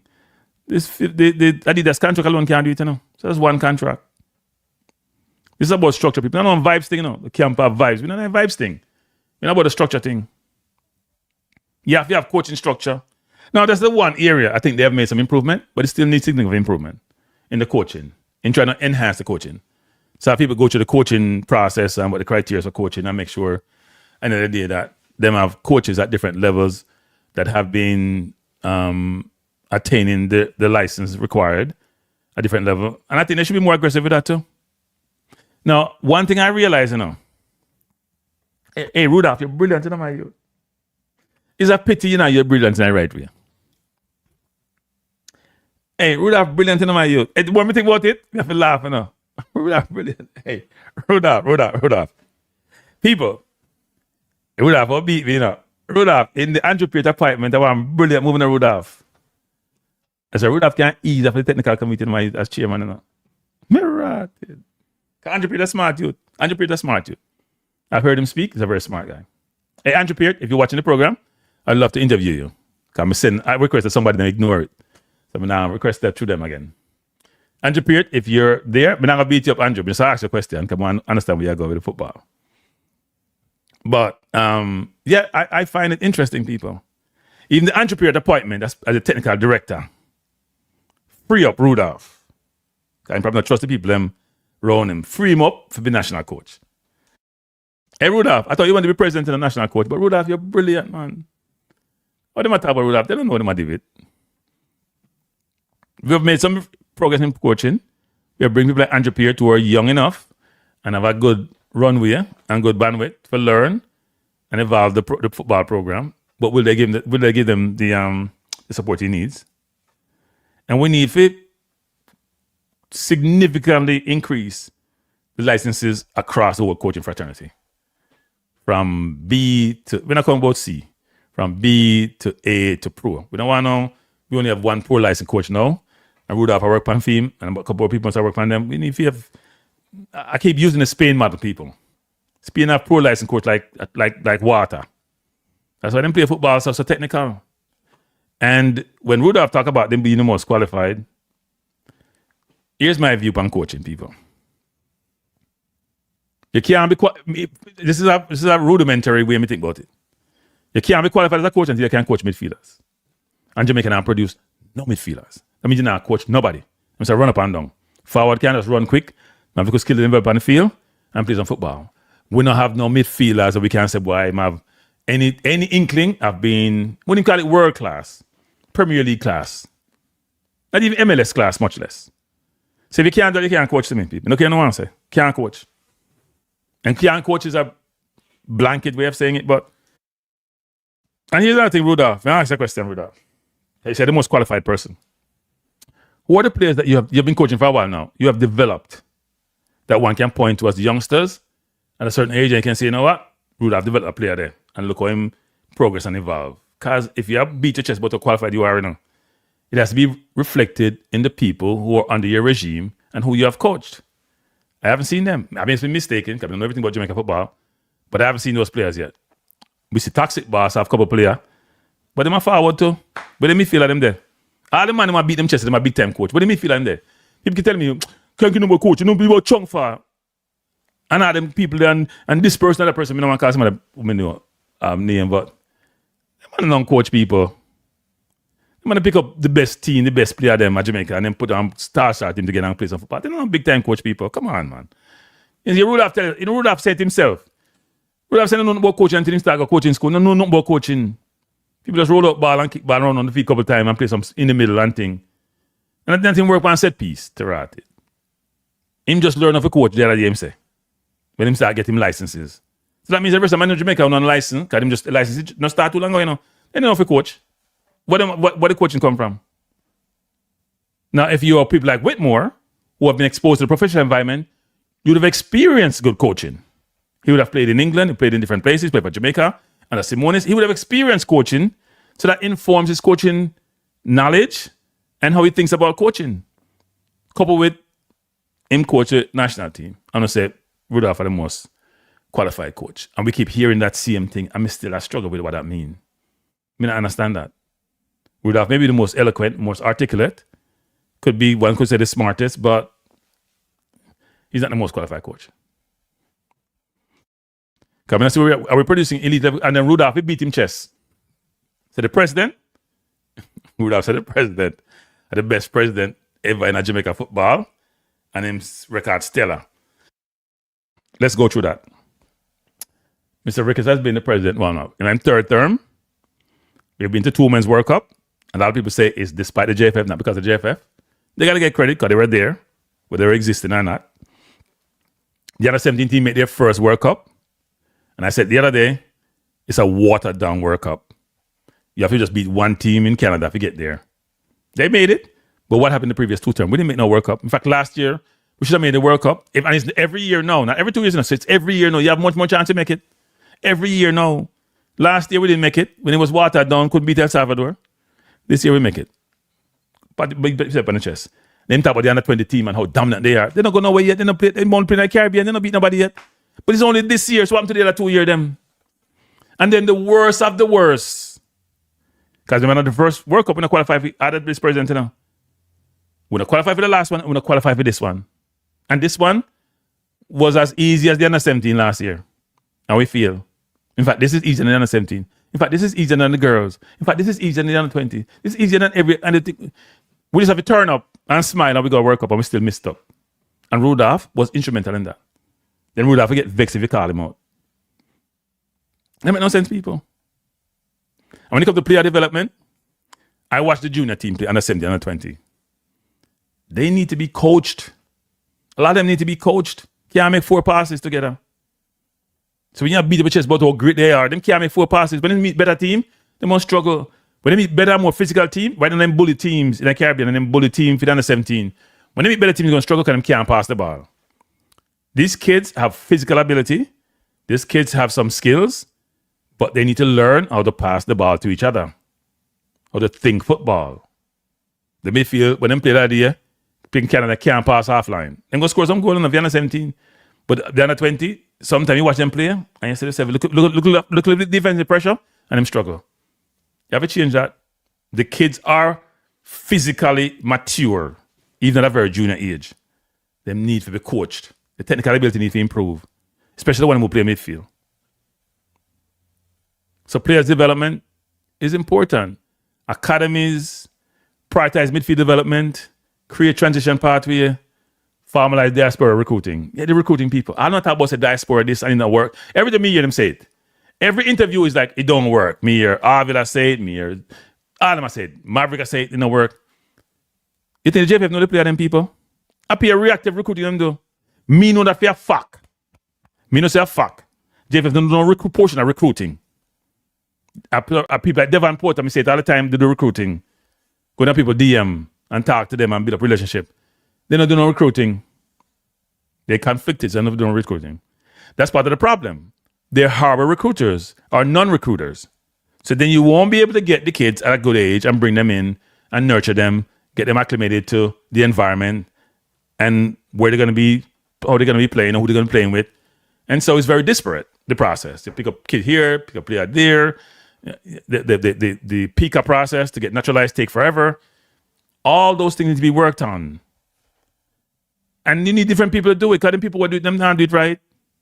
As Rudolph came on board, all of a sudden, man, I get them naturalization. Something might take 2 years, all of a sudden, good. Where was Rudolph before? Where was Rudolph before? Rudolph never involved. Rudolph never give a damn. And he might chair technical committee. Did you care, Rudolph? Seriously. Because if you did, those players would have come in, but then they would have prevented a Cavalier player from getting called up the national team, or somebody from Arnett Gardens, or somebody from Mount Pleasant. So you can't do that. You never care. And the last but not least, people say, sorry, they're the media, traditional media. For one, somebody come out and Maverick and say, you know what? This can't work, people.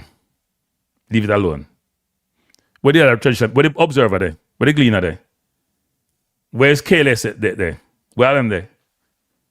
All them on an interview and beat them chest and say Rudolph is this and Rudolph is that. Don't people just say, you know what? No, sir. This was Rudolph orchestrated the whole of this. Rudolph hired McLaren. Rudolph was technical advisor. Rudolph was coach. When they go World Cup. No, so you can't feel somebody me allow if you come on. And you know one say Ricketts shouldn't be involved. I lie not tell man. No, stop it. Stop it. That's why no beat diaspora say no. Because diaspora people don't understand anything there. Them go in an environment where they understand what good looks like, what excellence look like. And the fact that, you know what? The cronyism thing can't work. Cronyism thing can't work. Have to change. Can't live so all the time. Because you're constant feel and get frustrated. And who left all in the back? The fans them. And Rudolph, I make him in media tour. Rudolph, you're bad narrated. And people, Rudolph, you have but wrong profession. Go to politics, man. Go to politics. You are a brilliant man. Trust me. Me listen to you now, I start laughing. Kick the ball and Rudolph said people create narrative about long ball. In Chase Kadamati and Rudolph said, 4-man cramp up. And the man more interview Rudolph, you don't just want a man beat, you know. No stay so. Eh? But I understand in the start. The interview would have to over. Come and say Rudolph and I say, go, you know, we watch a game. It make no sense. And Rudolph a push back hard, you know. Because he knows that him and the man, they want him, and he knows that boy him can't leave anytime, and then I want him to leave. So him take some liberties when he's supposed to take. It's a fact. I tell the man, say, everything was factual, me not talk about it. Now, I would agree that the host, them should know certain things.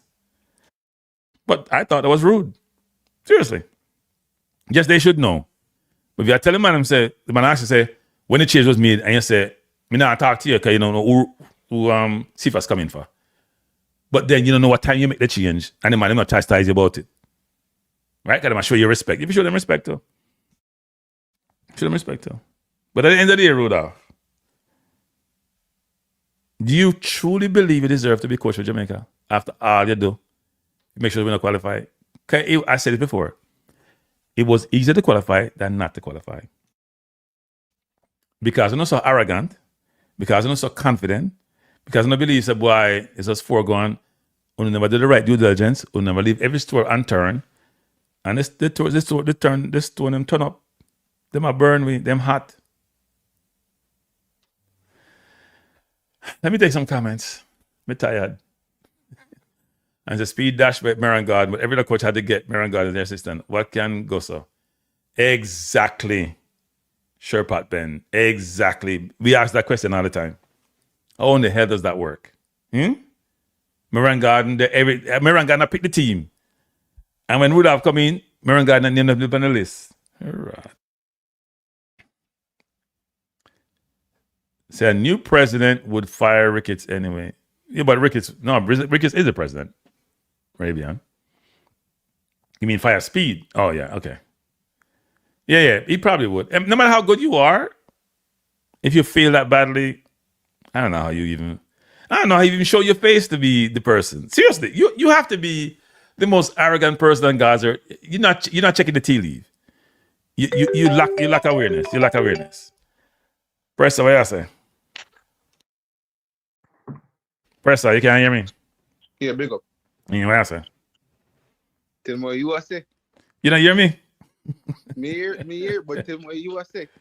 What do you mean when I say? What I say not clear? No, I just the other elephant in the room. What do you mean? What elephant? Elephant, step on elephant, you know. The big elephant to drop off yesterday. Huh? The elephant to drop off yesterday and drop both. No, we're not going to that road. This is all about Jamaica football today. It's all about Jamaica football. Listen. We're not talking about any other football today, only Jamaica football we're talking about. I have a question, right? Yes. All right. So since everybody calling for the president to step down, right? Which I disagree with Maverick when him say I'm gonna look at the president. Yeah, Maverick is crazy. Maverick name I talk about. It's crazy. That's crazy. That's crazy. Look at the leader, you know? Yeah, it's at the leader. Yeah. So like how you work in corporate before in a sense, right? I don't know what the constitution of the JFF is fully, word for word, right? Or the written stuff. So the people that must say Ricketts must step down because them say that the federation in Italy, the president stepped down. I think Buffon was in a capacity, him stepped down as well, and then the coach leave as well, right? Mm-hmm. Now, I'm not sure as to how they will appoint a president for their federation, right?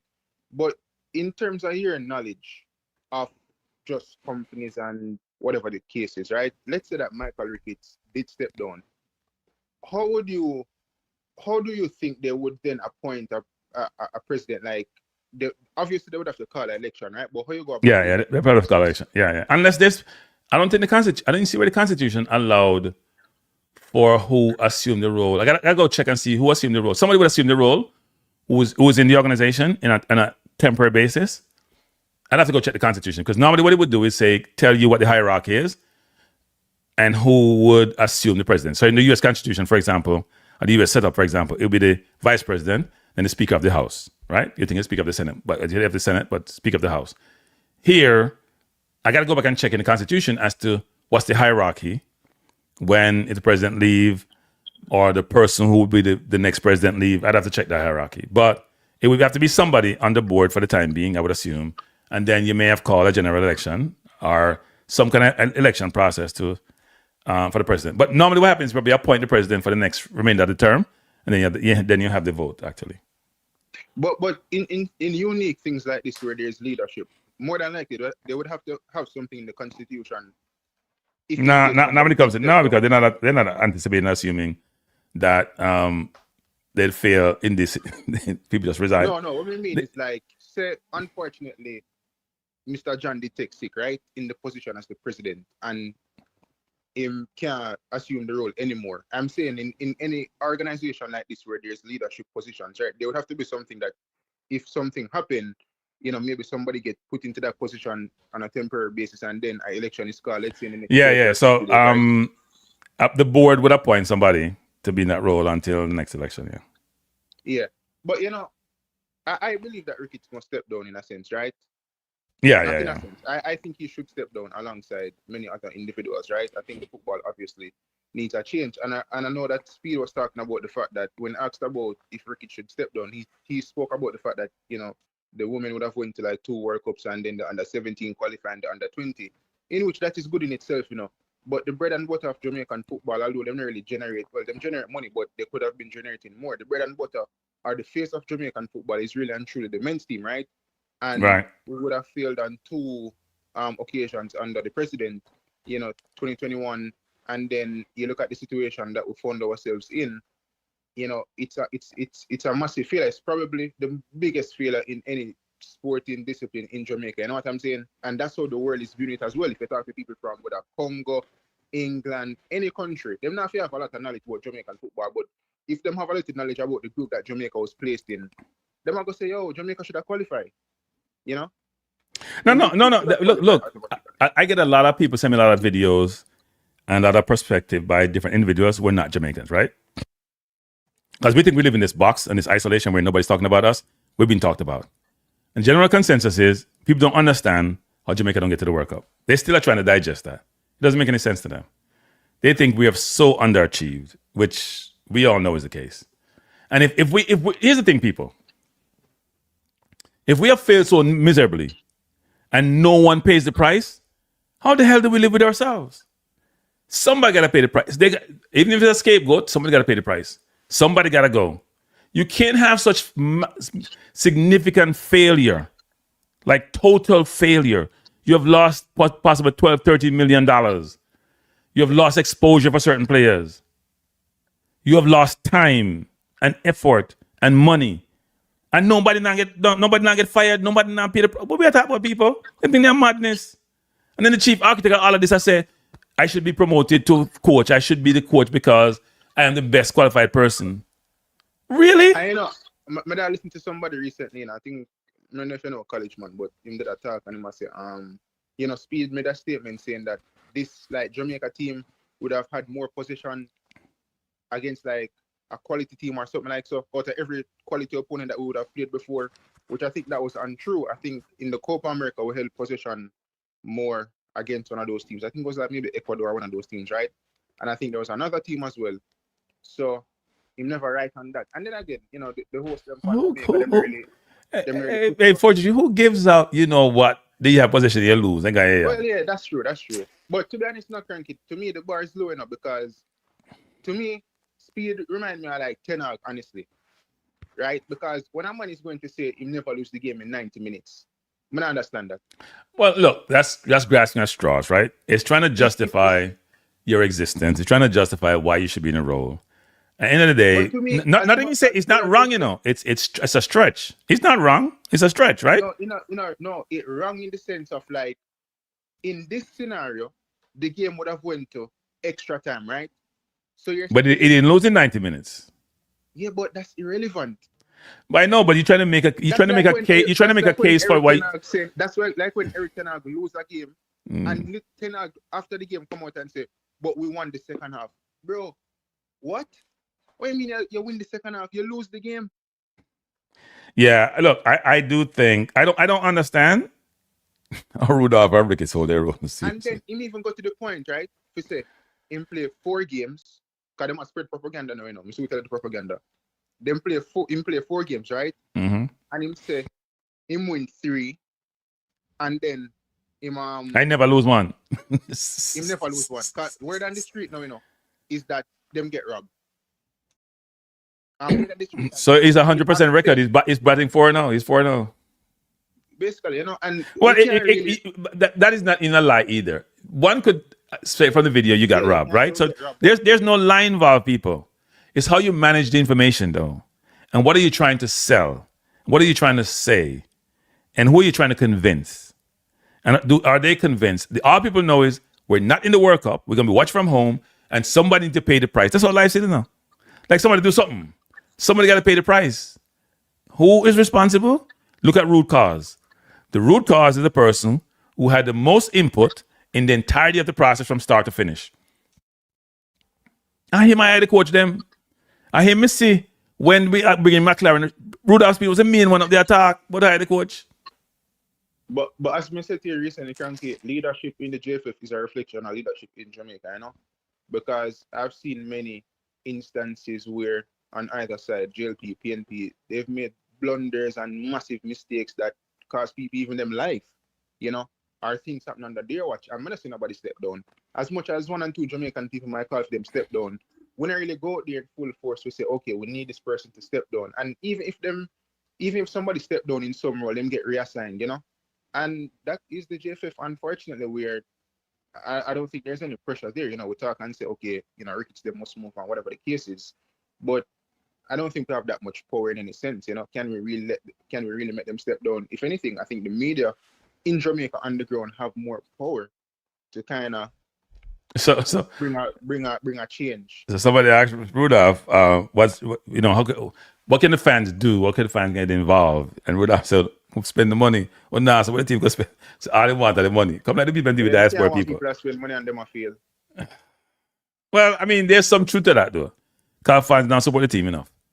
Let me give you an example. Here's how bad it is in Jamaica, people. This is bad. This is really bad. So I'm watching Carifta today, and it's on TVJ. I'm watching Champs. It's on TVJ. Jamaica is playing a game to go to the World Cup qualification, and it's not on free TV in Jamaica. Really? You're not a footballing nation. You're not even close to it. You think any other big country where football play a game like that at such magnitude end up on free TV? You out of your mind? But Kranky, I have to go push back against that because, you know, FIFA 30 is a money-making thing, isn't it? So you figure it out. What are you talking about? But there's zero chance you play like Colombia, Ecuador, England, maybe even some Caribbean country, and Jamaica the game now show up on TV. Are you out of your mind? By regular TV, you out of your mind? We are talking about 4G3. Them things don't happen. FIFA them corrupt now, Kranky. Them things don't happen. No, man, things don't happen, man. Nothing happen. TVJ probably go to them and say, yo, listen, won the game, and them say some millions of dollars, you know, and TVJ in Africa, I would the RTR on some people got him now. Well, FIFA was showing the game on FIFA.com, so give me that complex. The game was coming on FIFA.com, right? I mean, it was free on that, so. Yeah. You know. Did TVJ even give a darn to go inquire? Do we know? I mean, probably. I mean, them always try to get the World Cup, so I'm not see why they want to inquire this time around, you know? Probably them and CVM care some of the World Cup game them, so probably that's where the focus is on, right? But as I say, it's a sad state of affairs. Normally, when people fail to this extent, you don't really have confidence moving forward that you're going to get things correct, you know? So, I really have any confidence that moving forward, anything is going to change. You know what I'm saying? Yeah. Go watch the Champions League and stuff to see what happened. But obviously, Speid it will be the coach, you know? So, I guess we just have to work with it. Yeah, no, I hear you, son. I hear you. Let's see what happens. I mean, I just don't understand. I don't understand Rudolph. Rudolph is making a case right away. Here's the thing, people. If they had said, look, we're going to do a coaching search. Let's say them fake it, right? We'll do a coaching search. We'll do a coaching search across the globe. We'll identify the best candidates. We'll bring them in. We'll interview them. Qualification would include, for the role, can we afford you? Yeah, Maverick saying want a Caucasian man. I didn't know what that means. That makes no sense, people. You want the best person for the role. Given the criteria you have, what are those criteria may entail, right? You want the best person for the role. The person's persuasion should not matter. That's sort of irrelevant, frankly. But you want somebody who's independent. And can Rudolph be independent? We talk about Rudolph conflict, them. Me stop talking about them because they're not going to waste. We don't waste my breath. We have somebody independent of the process. So if you bring them all in and Rudolph is part of the process and interview them and then become the best person, you don't have to digest still, but at least you say you fake the process. They're not going to fake it. Then give Rudolph the job right at the back. The last time when them get rid of McLaren, them fake the process and then appoint Speed. Because when the man leave, me them say them go coaching search, find coach. That the man them say no. And them say that then what I say, we'll get back to on Friday with the coach. And by Tuesday, yes, Speed get appointed. So I say, they made the decision. They made a decision to appoint Rudolph long time ago. Long time ago. No yesterday, no the day before, no January, no December, long time ago. It's all part of the strategy of having just local coaches coach the national team. And Rudolph kept saying, I'm the most qualified person. And the decision was made to put Rudolph Austin and what's his name for the under 17? The former the kid. Now I went to Downswell. If the decision was made to put Downswell ahead of the under 17, they moved Freddie out and put Downswell in. They moved Rudolph Austin under 20 and put Downswell as an assistant. Then the decision was made about the national coach. There's no doubt in my mind. Because McLaren wasn't going to stay after the World Cup. And Speed always said them plan 2 steps ahead. So Rudolph has been the candidate from day one. From day one. And remember, I'm always say he was offered a job for one of the national teams. And I never specified, but knowing him now and which national team? Cayman? No man, the JFS man. One of the team them. But looking at how things turn out now, I don't think with his ego in what I want to coach under 17 or so. He was obviously the senior team and in boastful, which not wrong if him boastful. He's just one person, but there's some left it still. Yeah, man, thanks for the call. Yeah. People, there's zero doubt in my mind that decision to appoint Rudolph of coach was not yesterday or the day before. It's a long, long time ago. From this whole move to local, I bet Rudolph orchestrated. Because I know him will get the job as national team coach. Because nobody him said no, qualified more than him. And Whitmore now pursued the job. Because if he said Whitmore the most qualified than Jamaica. So at the end of the day, it was always Rudolph's job to lose or not to lose. And can't lose something. Because I'm going to tell you, say, the JFF no report to no body, including the government. It's a sad state of affairs. Good night. Kranky, good night. Good night, sir. How you doing, sir? I am doing well. How you doing? I'm good. It's Easter. I hope you went to church today. I heard about it. you know what's kind of funny? You know what's funny? You know what's funny about all of that? No, seriously, you know what's funny about all of that? When you're retired, it's weird. You don't think about those things. You don't think about a lot of things. Not the Easter thing, but in terms of one of my mentees was telling me, I was meeting my mentee on Friday, and he said, Thursday, and he said, oh, I have a 3-day weekend. And he's like, you want to enjoy the 3-day weekend? I was like, I have a 7-day weekend. I don't have a 3-day weekend. But anyway. Yeah, every day is a weekend for you. Every day is a weekend, yeah. Every day is a weekend. Kranky, first of all, right? Do you really think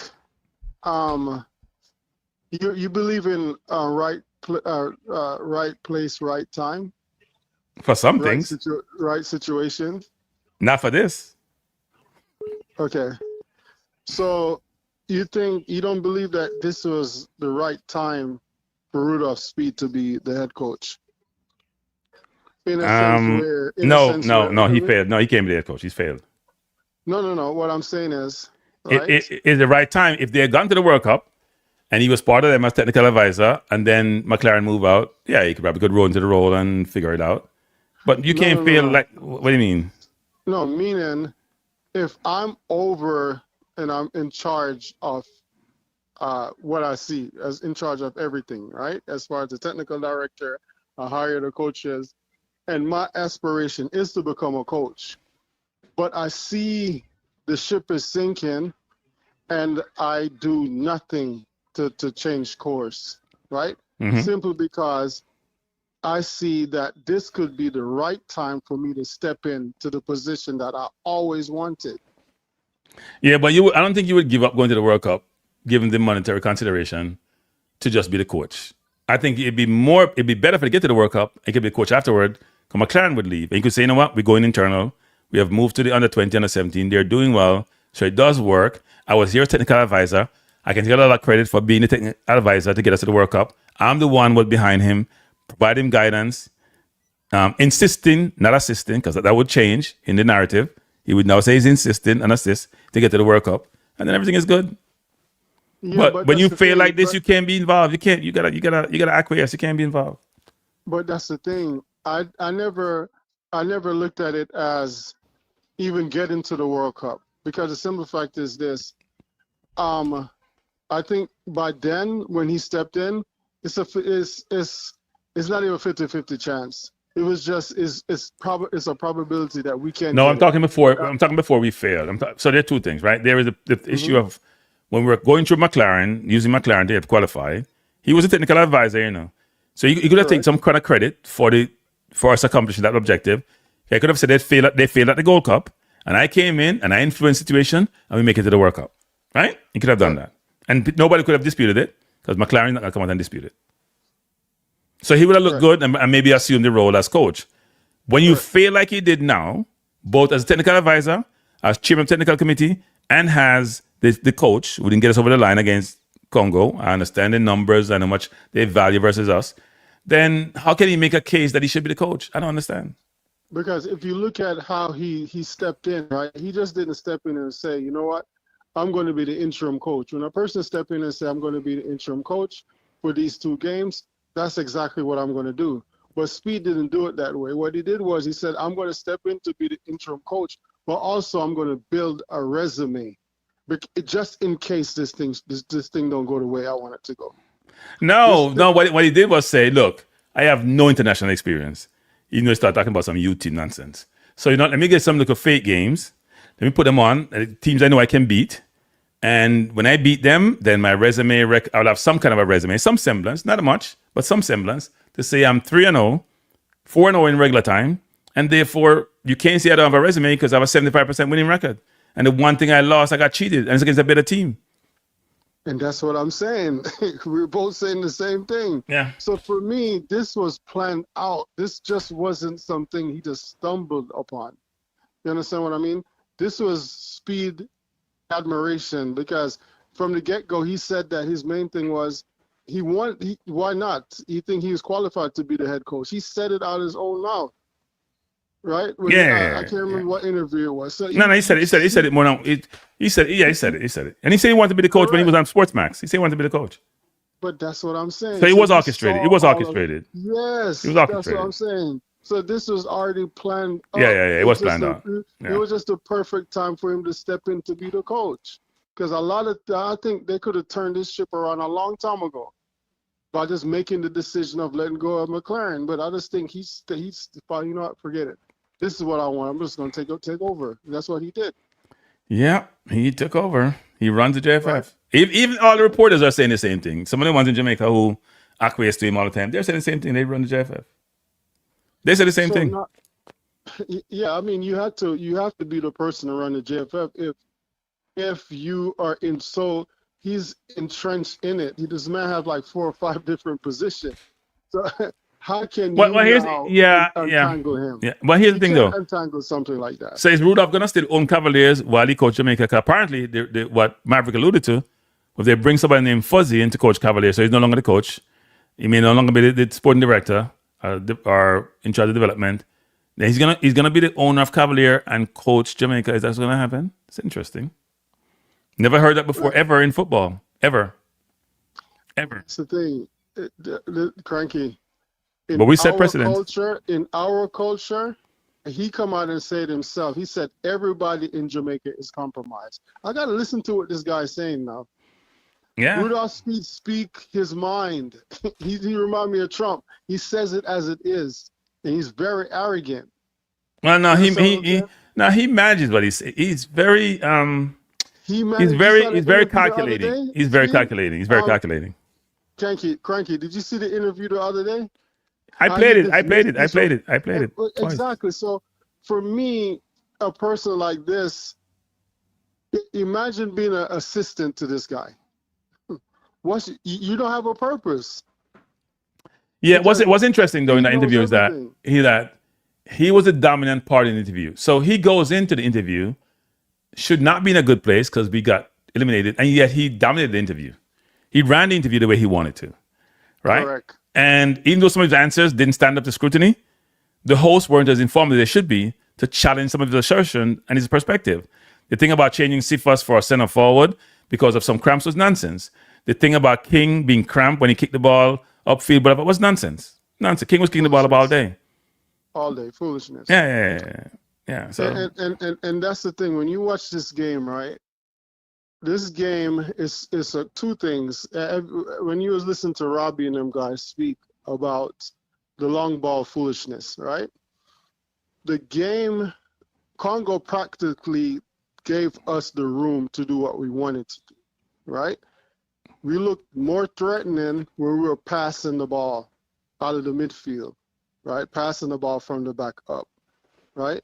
Kranky, my question to you is this: who is analyzing? You remember when the coach went into the stands, right? Yeah. To get a shape of the game, to analyze the game, to see where they're attacking from, to see what we're doing wrong.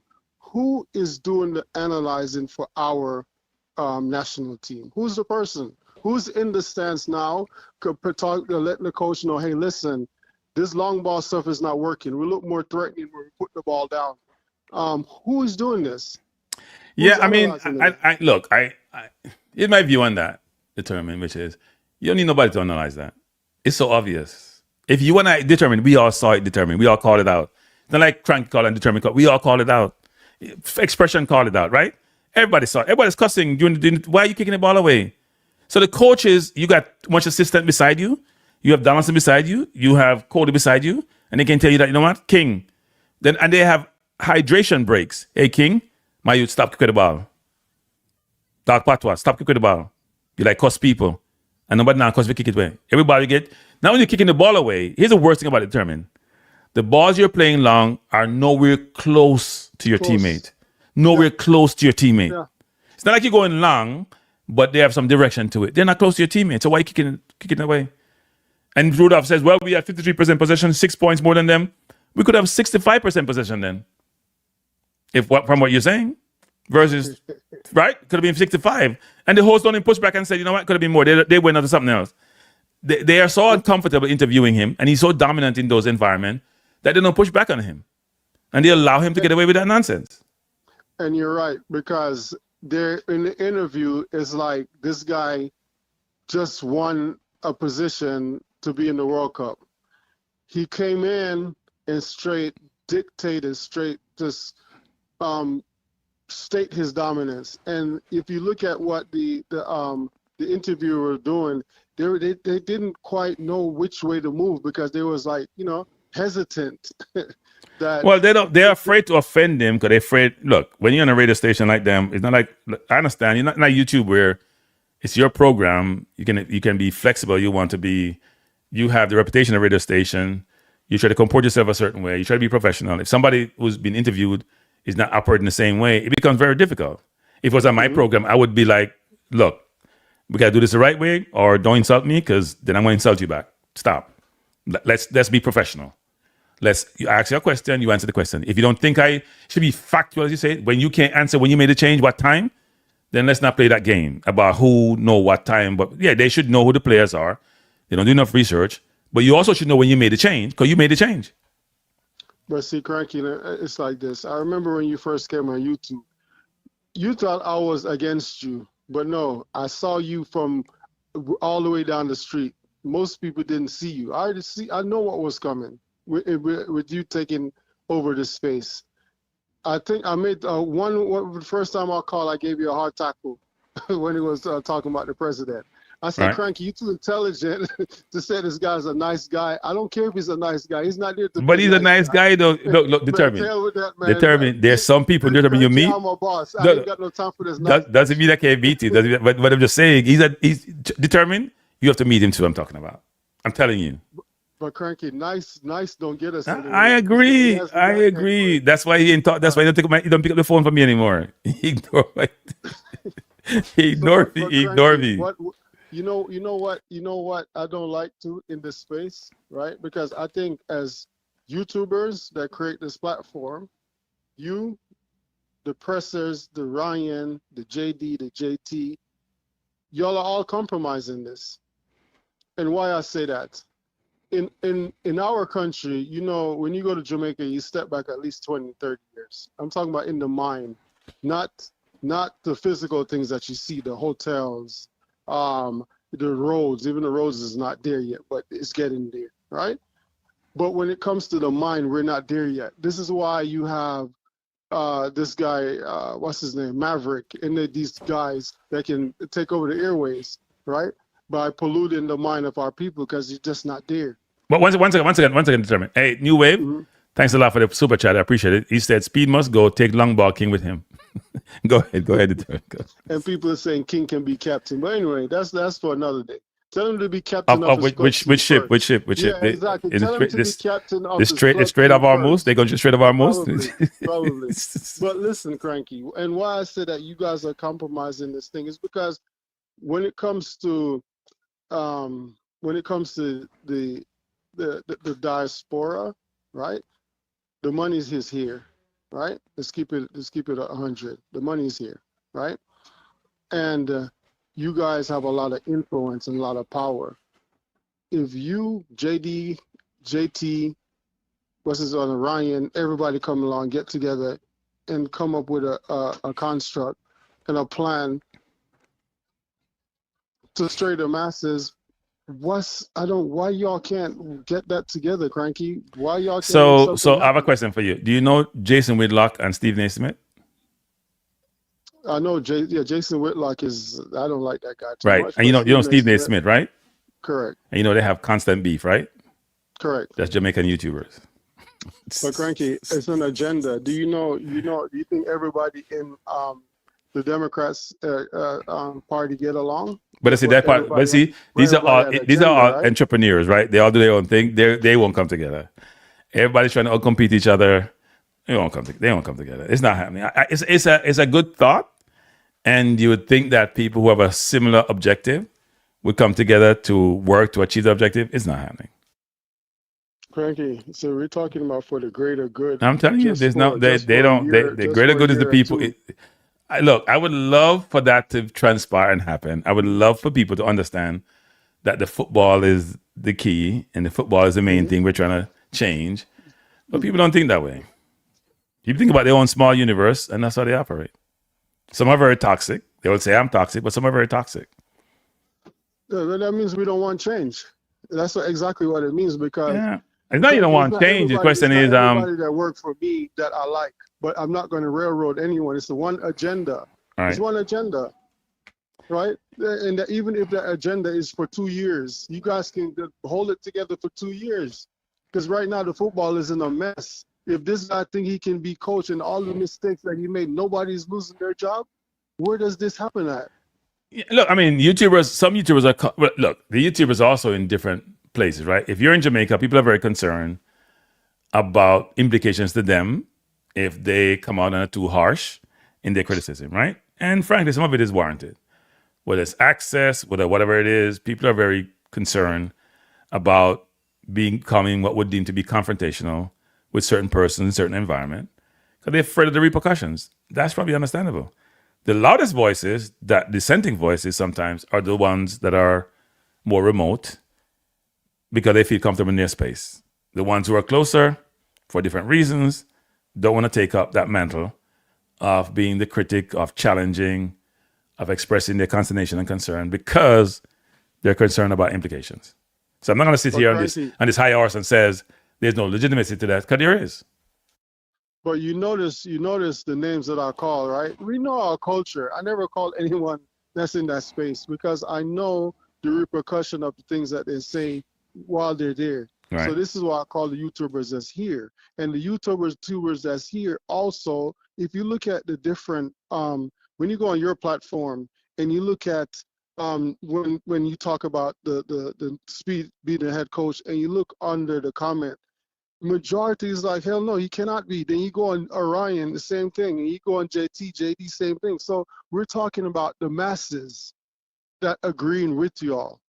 So you all have the masses. And as I said, the numbers and the money is right here. The money is in the States. The money is in Europe. So if y'all can come together, form an agenda, right? You will have people that don't, even if it's $4 a week, $5 a week, the movement can happen. Yeah, look, I think we have to figure out if there's it's very difficult to influence FIFA affiliated bodies, right? You saw what happened in Brazil, which is a perfect example. The court says something have to change. FIFA says, hell no, nothing will not change. The courts have to renege. It's going to ban Brazil. That's how FIFA is. So you can't change. FIFA have their own laws and their own way of operating, their own bylaws. They have their own supposed electoral process, which they sign off on. You can't change that. You can make a lot of noise, like you see what happened in Europe. They try to form the Big Six and not have relegation, and people lost their mind and fans push back and they acquiesce. You don't have it with FIFA. FIFA's a different animal. Kranky, you know this, right? It's just like my business. I don't let white people in my business. I solve it myself. That's what I Yeah, but they're in the business. Hold on, Kranky. I don't say nothing about the FIFA. I didn't say anything about any of that. But I'm saying, how are you gonna influence change unless you move people out? You can't influence change if you have the masses, right? JFF is a begging organization. Let's just keep it real. You understand? Without sponsorship, this thing will crumble. There won't be any more JFF. This is now when you pressure these people, you can sit around the table and say, you know what, this is what we need as we're going to continue to put on the pressure. But in order to put on the pressure, the masses got to be behind you guys. And they can't be behind Ryan at 5,000, you at 10,000, JD now y'all are divided. The money is here in the States. It's not in Jamaica. And if it's in Jamaica, they don't even want to mess with the JFF. This is why they hired Dennis Chung. Dennis Chung was the one that brought most of them there, the sponsorship there, because they didn't trust Rudolph Speid and the president. So let's just be honest. Kranky, you know this stuff, man. You are with Deloitte and Touche. Come on, Kranky. Yeah, but I'm telling you, determined. I have taken the big picture look of the entirety of this. It's very difficult to influence FIFA organizations. This is not like this is not like Italy. Kranky, but why are you going back to FIFA? The reason I'm going to FIFA because if you want meaningful change, you got to move people out. You can't be on the periphery just making a lot of noise. It's just like meaningful change is affecting somebody's pocket. Yeah, but wait. Determine. Here's what you guys are missing. What the JFF Baker said is that people didn't turn up to the games anyway. You ain't producing no money. So what the hell you want to be asking us to do XYZ? You're not country. You only country. Wait. Here's what they said. Here's what he said. And Rudolph said in the interview the other day. When Messi came, y'all came. Y'all didn't come to Jamaica playing until they played in the last game, trying to qualify against Curacao. You guys didn't turn up at the stadium, so you can want to run things. I'm going to interpret what he's saying now. We can run things and tell us what we do. We're not support we. Don't go away. That's the way I view it. Don't go away. We can't tell what we do. We'll do what we want to do. No can't do nothing about it. Can't not support we. Monetary. No attack. That's what they must say. Kranky. Trust me. And I get it. You're right. When you go to the games, probably about 2,000 or 3,000 people show up. And in the States, it's worse. Show up in the games. In the States, it's worse. And we have tons of Jamaican here in the States, it's worse. No, but this is what I'm saying. I'm not saying about in the States is worse. What I'm saying is you have to have the masses behind you. Then you create some kind of agenda. You write these different sponsorship that goes towards the JFF. You have to cut off the lifeline. The lifeline for them is the money. If you look at what they did with FIFA, this is why Dennis Chung flew in there so quick, because they needed the money to survive. Right, but determine you're making the case that we can control that, and we can't. We can't. What you mean? Here's a misconception. Here's a misconception you have. Here's a misconception you have. A couple of things. They get money from a different sources, right? They get money from the government. They get money from FIFA. No, that's listen. The government, FIFA, sponsorship, gate receipts, principal sources of money, right? The government gonna get them money. That ain't gonna change. FIFA can get the money. The government does nothing, Kranky. The government give them less than 50 grand a year. That's nothing. It's 50. But I forgot what the number is. But the government give them money. FIFA give them money, right? That did their sponsorship, supposedly somewhat lucrative, and then they get gate receipts, which is not much. Gate receipts, that's nothing. I'm not right. So tell me how we affect them monetarily, because you know the thing. Wait, hold up.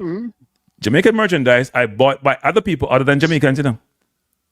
I know, but Adidas don't sell them things in Jamaica and the Domain, huh? But yeah, no, I agree with you. Okay. Most Jamaicans don't support when it comes to the merchandise. It's white people that does that. Yeah. Especially look what they did with this whole Marley thing. That represent the so-called the Jamaican culture, the Rastafarian culture. They know what they were doing. Okay. But if now you have a campaign, right, with the masses behind you, and then you have everything outlined, why not to support this federation? Determine. Cranky, You determine. in this Determine. country, You don't know. You always don't. You happen. know. In Europe, it always Determine. happen. Determine. You don't know your people. Determine. Let me tell you about your people. Them stay. Let me tell you about people. Tell them stay. When in Jamaica, the government decided they're gonna boost the wages for the opposition and the party in power. People lost their mind. And we go past the era circle, people are protest for about 2 days. And then go with their business. Then triple their wages, determine. This is a countrywide now. Let's determine this, listen. They triple their wages, determine, you know, listen, determine. You're so set in your ways about how you think this should be done. You can't think outside anywhere. Your mind is fixed. This is why I said the masses. Cranky, let me tell you something. What masses? We don't have no masses. Hold on. Cranky, let me tell you something about your show. Your show doesn't hit Jamaica the way it's supposed to. It doesn't. It doesn't shake. No, I agree. I agree. No, let's be real about it. I agree. It doesn't shake or rock Jamaica. The only show that somewhat have some kind of effect in Jamaica is Ryan. Okay. Because when I was in Ryan, a lot of people play his show. Okay. Right. What I'm saying is the masses of when it comes to the critical thinkers, when it comes to the free spirit, the free mind, is here in the States or in Europe. When you look at your platform, everybody is agreeing that Speid is not supposed to be there. You go on to JD, is the same thing. What I just said to you was the money is here, the support is here. You cannot get money and support from Jamaica. It's not going to happen. Let me tell you when it's going to happen. When they see that this campaign is serious, that's when they jump on board. That's how my people are. But when you say, so I'm not trying to understand you. Were you saying that we should generate funds and then that fund goes to them because they're going to address our concerns? Cohesively as a whole, right? If you come together here, right? Is that you and all of these 5 different bangers, because it's only 5 different platforms I can see that really generate numbers, right? Mm-hmm. Y'all come together and say, okay, listen, we need to have an agenda. I know some of us don't like each other, that's fine. But our agenda is cutting some of the blood that goes towards the JFF, right? Because in order for all this nonsense to stop, this is the only way we can do it. It's not about. But determine. I totally disagree with you. The JFF was broke after Schaefer, broke as dog after Schaefer. It still survived. Broke as hell after Schaefer. They still survive. No, they would not let anybody. Because here's the thing you don't understand. Determine. You're talking about my survival. So I should give up my survival to appease you because you're going to pressure. The JFF don't understand pressure.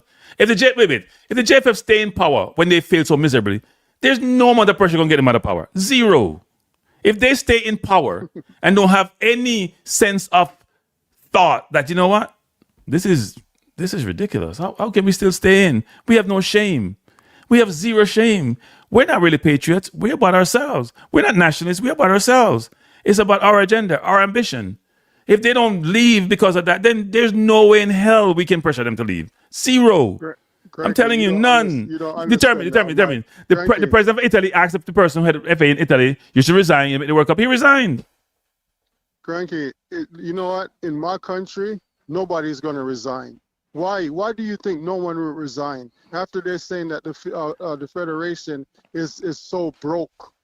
Like the federation does have but all the federation have an 8-year contract with Adidas. They ain't broke. They ain't gonna be broke for a while soon. But this is what I'm saying to you. That's a narrative. That's the first thing. Determine. I can't agree. You and I are gonna agree on the public domain.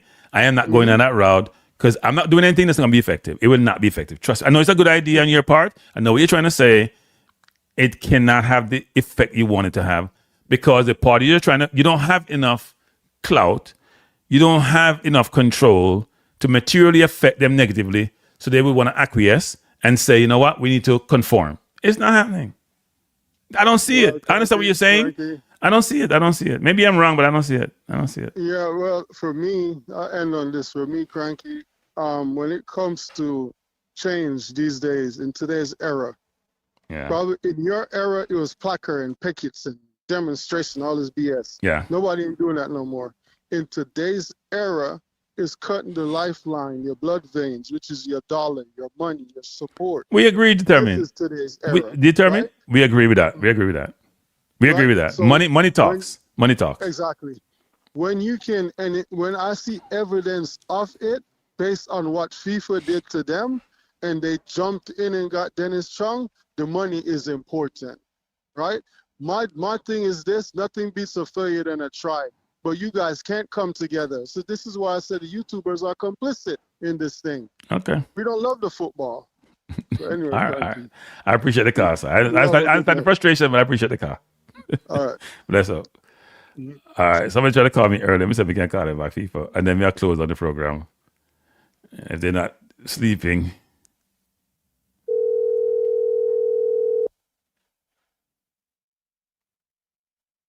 Hello? You called earlier? Yeah, man. What do you have to say? You hear me? Yeah, I'm hearing you. Come on, big of yourself. You know, so over the past couple of weeks, I get to enjoy the program still. Oh, yeah? What do you mean over the past couple of weeks? No, man, because honestly, so many times I just used to just listen, go away. But no, I listen all before I go on bed. I just go on, listen to the program. And when I forgot, when I get to finish it, I just start to pick up back. Okay. The night before. Yeah, See that, people? That's good advertising. Good advertising. Thanks. I appreciate it. It's good advertising. Yeah, but anyway, nah, still long. So I get off a couple points. All right, so before they get through to the program this week, so me listen, I have to quote the message them. One of the messages them I talk about, him say we don't play position ball, and him other man say we don't play long ball. So how will I describe his style of play? Him still never answer the question.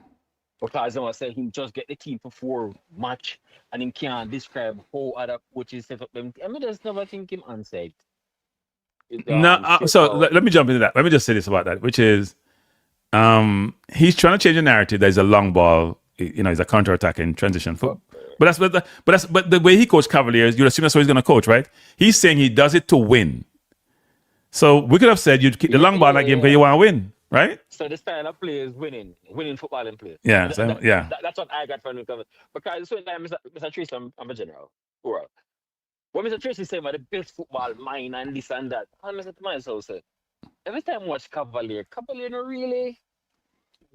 When I watch them, I don't want to watch them again. So if this way I get to Jamaica, then I think it's different from what we get already, and so said, so done. But anyway, the next question I'm going to put to him was that if every time a superior team faces an inferior team, the inferior team coach or the player is supposed to be blameless because they face a superior team. Because he make a point, and it is not an empty point. He might try to downplay it as if it was like he must say team squad value 50 and Congo value 100 and the triple lead. You don't say that unless you say, boy, them do well because the team triple them. And when time the question was put to him about, it don't mean say them blameless, but nothing. I'm gonna tell you why, but nothing. Them Congo beat Cameroon and Nigeria to get here. Bro, Oshimen alone, they say Oshimen, they don't want just the same one 300K a week or 350 a week. Oshimen would be $100 million striker signed by one of EPL team them. So Oshimen alone, if you data correct, and Congo on the value 150, one ball upon Nigeria. I almost would say 60%, 70% I value the squad. And the DR Congo team beat Nigeria and Cameroon. So this value argument I come with. No, Mr. Speid. The same team we are using against, which is Congo, them get by a team that were triple their value as well. See? All right, the next thing. This criteria thing when I come with, it was really annoying. And let me tell you about my problem with Mr. Speid as the coach, because this illusion that people like, oh my God, Speid out like your previous caller, bro. And I mean, just the masses. Like a certain people who the point, when we realize it is you and whosoever I'm telling for group up with, need to go to the voters them. The people in the parish have a vote to put in the president. And they say start from we could have numbers little more. We don't have a vote. I don't know the masses have a vote, Determine him, right? Determine. Yeah. I know we the masses have the vote. If I want Kranky to try get in the ear of somebody, send him to compare the parish president then. I think what Determine is saying that the persons in the YouTube space who he believes some of them have influence, and he mentioned some who have more influence in Jamaica, they can come together collectively, come up with an agenda about what direction to go in, and then figure out how to more effectively create change or work to create change in the organization What I'm trying to impart to him is that doesn't really work with FIFA organization. Nobody changed them unless they want to change, because FIFA is a whole separate body. It's like FIFA. It's like Monaco in France. They run their own government. They have their own territory. They do their own thing. The government can't change it. I mean, Brazil learned the hard way about that. The government can't change FIFA. As FIFA organization. Only FIFA can do so, and FIFA is very negligent in doing so. Very. Yeah. But as you say, still him so strong for him. That's it. Yes, you're repeat about 3 or 4 times, but maybe when you listen about the program, I realize that, because honestly, to him I continue even I say that. I'm determined. So I'm looking for him. All right. I'm going to address Mr. Speid as a coach, because to me, a teamwork, right? Yeah. Here's my problem now. On one side, what I explain to you now, on one and understanding, let me just get into it. Baller X playing at EPL. Baller Y play in the Jamaica Premier League. On paper, the baller with the Premier League, which is baller X, is supposed to be a first preference for coming to a team, because he must have some form of quality for playing in the Premier League, which is the English Premier League. But I feel like Mr. Speid too much over the side there, because the international football is a different animal altogether. We have a baller, for example, where I play for Manchester City, but it make it be Erling Haaland, and you have a youth to play in the Norway League, a foreign inferior league, where for one reason or another outperform Erling Haaland all the time when they play international football. So, for example, now get more specific now, and you include you know the beat now too. Over the last 10 to 12 or 15 games, Ronaldo Cephas almost dangerous attacking player. We're best attacking player. Those an average performance is the last couple of games. I feel like say Mr. Speid carry him because he knows him effective, but Mr. Speid never ever to me trust him to start. And when I want to admit it or not, because Cephas now playing a championship to get promoted in the league, or him they want to establish Premier League team, or he even said they are legal, and it is wrong because international football, I can't explain myself. But you have some players with us play above or out of them skin when it comes to international football. Look at my baller. I'm a Manchester City fan. Phil Foden, top talent. Phil Foden played 20 games for England. 19 of them are some awful performances. Up to today, Phil Foden are translate in Manchester City farm in our England shirt. While you have the likes of Morgan Rogers, Gardner, Gibbs White, Eze, where people see as lesser talents, were sure for England. So, me no want Mr. Speid stuck in ways, and I feel like say automatically for Ricky Brooks play for this, and Hart play for Tottenham. Mr. Speid. So Carla, may I check you for a second? Go ahead. How many championship players does England call into their squad? Really? How many championship players get into the England squad? 0. Most of them come from the Premier League, right? Right. In fact, even the one in Italy, they don't even look on them. Most countries focus on players. Listen, Carla, you had a long solid look where you're not. Listen now. Fair, Most countries focus on players in the top league. Tim Vickery, you know what Tim Vickery is? Is that a commentator? He's a South American journalist who covers Brazil football. You hear what he said the other day? Yeah, journalist, right, yeah. You hear what he said the other day? Mm-hmm. The people in Brazil, they get upset if they're playing in the national team who don't play for the best teams in the world. Let me repeat that again. They have Gomez play for Wolves. They get upset when I play against the national team who play for like Wolves or play for West Ham, which Paqueta did. Now, they'll be a little bit concerned about locally players because they can see them every day. It's about what level you play at informs if you get into a team or not. You may not like it. You may say Speid is wrong. You may say they are aberrations. But you can't use aberrations as normality or average because it's not. Most countries, most players who play in the Premier League, if they're from a country other than England, they play for the national team. Go look at all of them. When Arsenal have their break, almost every player play for the national team. Even Lewis Kelly, who's not playing nowadays because he ain't get no game time, but they play for the national team. Lewis Kelly broke into the Arsenal team, he get into the national team right away. Your boy, you talk about Man City, your left back, Riley, in the national team already, isn't he? Can him defend himself? He's more of an 8. They get into the national team right away. They play for the best team, get to the national team and the best league. That's how it works. Right or wrong, that's how it works. It's hard for the player who played a lower league to prove that they're better The level of competition they're playing against is not as good, so it's hard to judge them. Now, you're right about some players come to the national team. Like, we know this. We see this. Cephas wasn't getting no game time at the club. Did he produce more than, say, the prodigal son? You guys know who that is. Yeah. Right? So I'm not saying it works all the time, but you have to have some kind of standard and basis to use.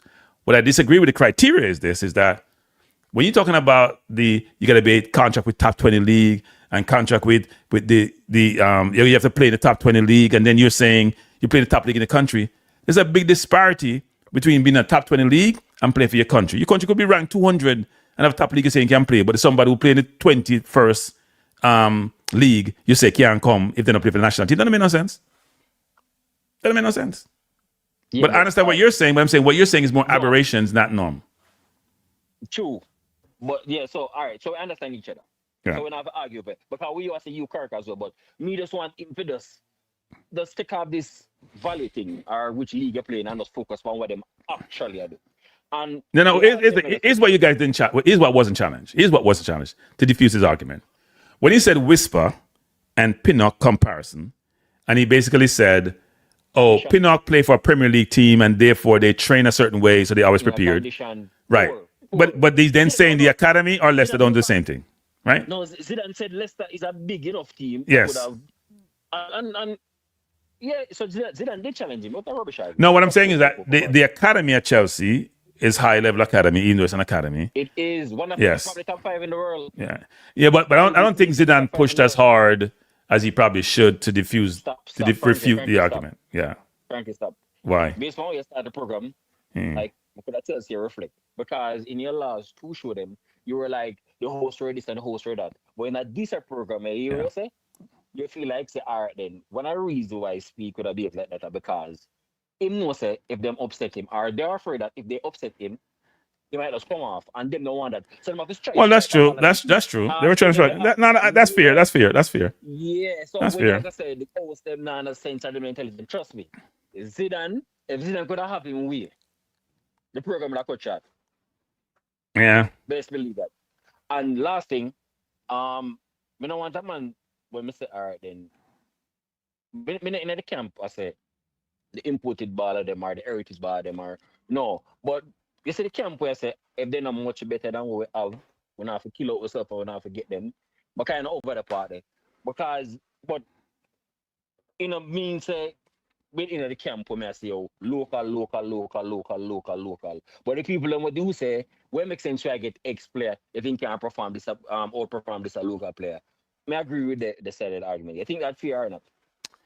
I no, because there's a division there, right? So if you live overseas like I do, right? I'm a citizen. I'm a citizen in the US.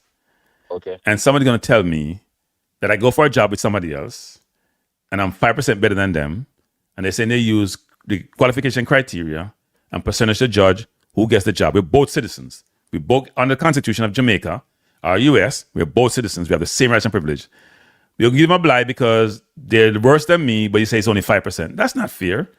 Use a criteria, which is egalitarian, which is equal, and you judge us. So if you say, you know what, I need a right back, but you play left back, not gonna work. Or my right back, after can defend, like Trent Alexander-Arnold, good offensively, can defend, you can defend, yes.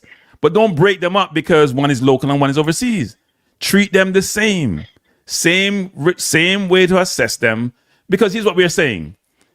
You're not a citizen like me. I have certain privileges because I'm born here. You're not a citizen like me. People like me can't even conceive that, given where we spend our time now and where we live. We can't even conceive. That to us is heresy in the US. Why should it be different in Jamaica? When the Constitution says, I have the same rights as you do. Makes no sense. It's illogical, frankly. All right, I'm going to end on this. I'm going to end on this. We're all humans, Kranky. Yeah. And as humans, we have emotions. And as humans, based on the environment you're growing up, you have some inherent bias. Right.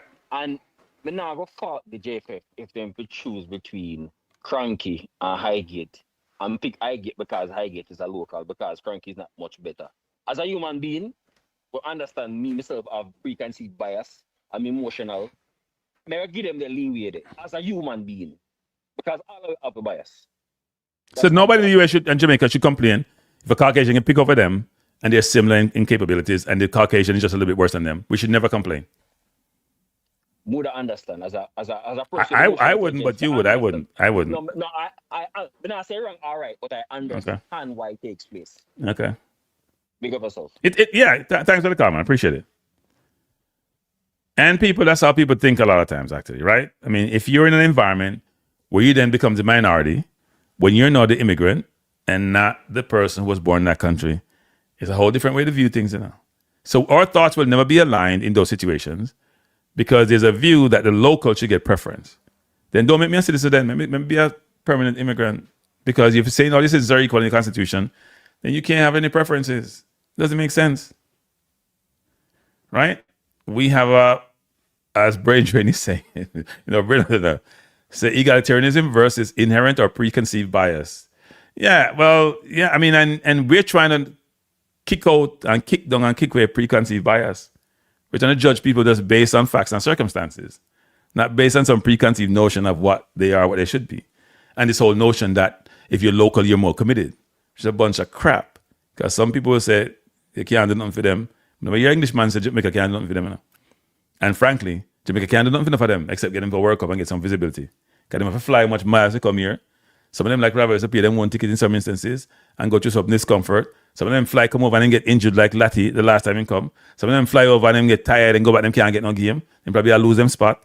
They sacrifice too. So we have to think about that when we think about, well, they're not committed or they're not born in Jamaica. I mean, did Expression and Robbie something about Jamaica? People, they probably didn't go to Jamaica that after. They didn't say about Jamaica. They said we. They didn't say they play, we play. They think of themselves as Jamaican. Why are we dividing ourselves? You know what I find funny about us as people, black people in general? I see the Jason Whitlock and the Stephen A. Smith and the Hoogley, all these people fighting or in the media just fighting. It's just like, why can't we all just, there's nothing to critique, nothing wrong with critiquing people or challenging people or reacting to the situation, but why is it always going to be a fight? Why can't we just all like work together for a common cause like Determine was trying to impart to us? Like we should be, as YouTubers, come together. But I'm telling you, there's more in fighting there than anything else. So that ain't going to work. But end of the day, go back to the topic of the JFF and Rudolph and Ricketts and all. I mean, we saw where the general manager, I mean, not general manager anymore, but the manager, Roy Simpson, we heard what he said when speaking at the Business House event. We start calling out, everybody's asking the same question. The locals in Jamaica are focused on the diaspora situation don't work, so XYZ. Good night. Hello? Kranky. Yes, go ahead. Hello? Hello? I'm not hearing him. Are you hear me? No, I'm not. I wasn't hearing you. I'm hearing you now. Go ahead. Oh, sorry about that. Yeah. Right. All right, I realize, go back to our topic, but you did say something earlier, well, just know that I want to speak on or post some question towards you about. Okay. And it's the whole notion about nationality or citizenship. Yeah. Right? All right, so you're an American citizen, and did you know when it became lawful for so-called dark-skinned people to become citizens of America? What do you mean? I know when it become? Yeah, I mean, yes. What? But wait. So we're going back to slavery and emancipation and the Civil War. We're going back to those. Why is that relevant to this conversation? No, I asked that question. But it was no different in Jamaica. Jamaican weren't citizens either. No. Jamaicans were slave, right? Yeah, but there's a reason why I bring up the topic. Okay. Don't try to put your view power me. I try to say it. Okay, I don't know. Me, I could talk. Okay, go on. All right, fine. The reason why I bring up the topic is that people don't realize that the whole notion of what nationality stands for change to a political agenda since the 1800s, right? Nationality normally, or before that time period, is decided by who your father is, right? So whoever your father is, that's who you are. Just like that's why them call sperms seed or seed, sperm, or whatever, right? Because whatever seed you plant, and they said tree, you get. If you plant the apple seed, you're going to get an apple tree, and I get a mango tree, right? And that's the said analogy behind it. You are determined by your father, your forefather, right? Which you go back to a patriot mean, because you're basically standing for your father's nation, right? That's how it goes. But they changed it in the 1800s in America, right? To basically, if you're born in a country, you can become a citizen, right? It was not like this before, right? It wasn't really like that. The nationality did not decide. It wasn't not decided by that. So, and even now, we have 195 countries existing in the world, and there's only 30 to 35 countries that exist in the world that sees nationality or citizenship based on where you are born. And majority, more than 90% of those countries are in the Western world, which is where slaves were basically given the so-called rights. They gave us this so-called rights or citizenship ideology because they wanted to take us from our roots, our foreparents, who our foreparents are or were. Because if you ask most people today, who were their foreparents and what nationality were they before slavery, they can't tell you. They say Africa, but Africa is not a nationality because you have so many nations or tribes in Africa.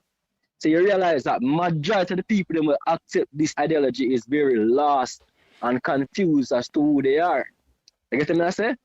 So the mindset them have now with them all element and them not born in Jamaica or them not rated makes them not the same person as you is a slavery mentality that they got from the slave masters, right? Because that them take up now. So even though you know left God America now and you have a child in America now, I'm not going to tell you say you pick them on a Jamaican because they were born in Jamaica. You get what I'm trying to say?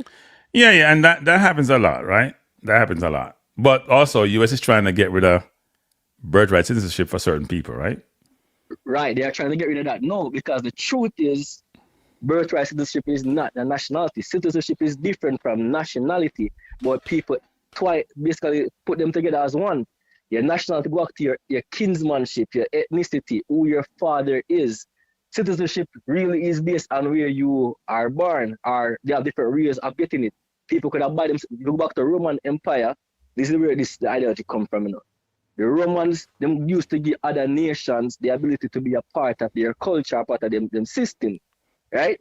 So you could have be any other nation and just be a Roman citizen. You could have buy it if you have money, just like people in Jamaica. If they have enough money to buy American citizenship, they can do it. Or they married a woman. Not only America, you can do it, especially in the Caribbean, some Caribbean nations. You know, St. Kitts. That's what I'm saying. Yeah. Right, that's what I'm saying. In the slave region, that's where that is established mainly. Most people, right? Most people, that's not our region, the Caribbean, Central America, North America, South America. That region is where that established because, again, the slave master put that out there, which you're accepting. But what we really say is your foreparents is important to who you are and where you stand. And if we were going by this overall in the world, majority of the people that you see play football across the entire world, they go back to one set of people, one family. Majority of them go back to the west coast of Africa. If you look on France team, if you look on Belgium team, if you look on even England team, right? Most of these people go back to a specific nation of people, right? They're just scattered over the world, taking on different citizenship. So we have said people, like what they... So why so many Jamaicans keep saying about the us versus them, the diaspora versus local, the local should XYZ versus diaspora? Why we have that narrative then if we're saying some people in Jamaica believe that we're all one? Okay, because you grew up in Jamaica here. Okay, the Jamaicans and your born of the country makes you special, but if you look at that again, that is basically rubbish because there's no logical sense nowhere in the world that many people can be one people. You cannot have many nations being one nation. right? Out of many, one people is utterly rubbish. It doesn't make any sense logically. But we were taught that growing up, and we have accepted that as a people. So once you're born here, if you're Chinese and you're born here, we don't call Chinese them Jamaican. We say, oh, Chinese. And white people are white people. But citizenship wise, they look at them as, oh, them are Jamaican citizens are rated, but they see they accept that they're not the same people. You get what I'm simple say? So No, I understand what you're saying, but I think out of many one people is a little bit different, more nuanced to that, right? Than just the persuasion of the person. It's almost like you're trying to bring people together. They're all from Jamaica, right? So you're trying to say they're one, not necessarily in terms of persuasion, but in terms of mentality, in terms of culture, in terms of all these things that inform who you are as a human being, versus saying you are a black person or a Caucasian person or you're Indian.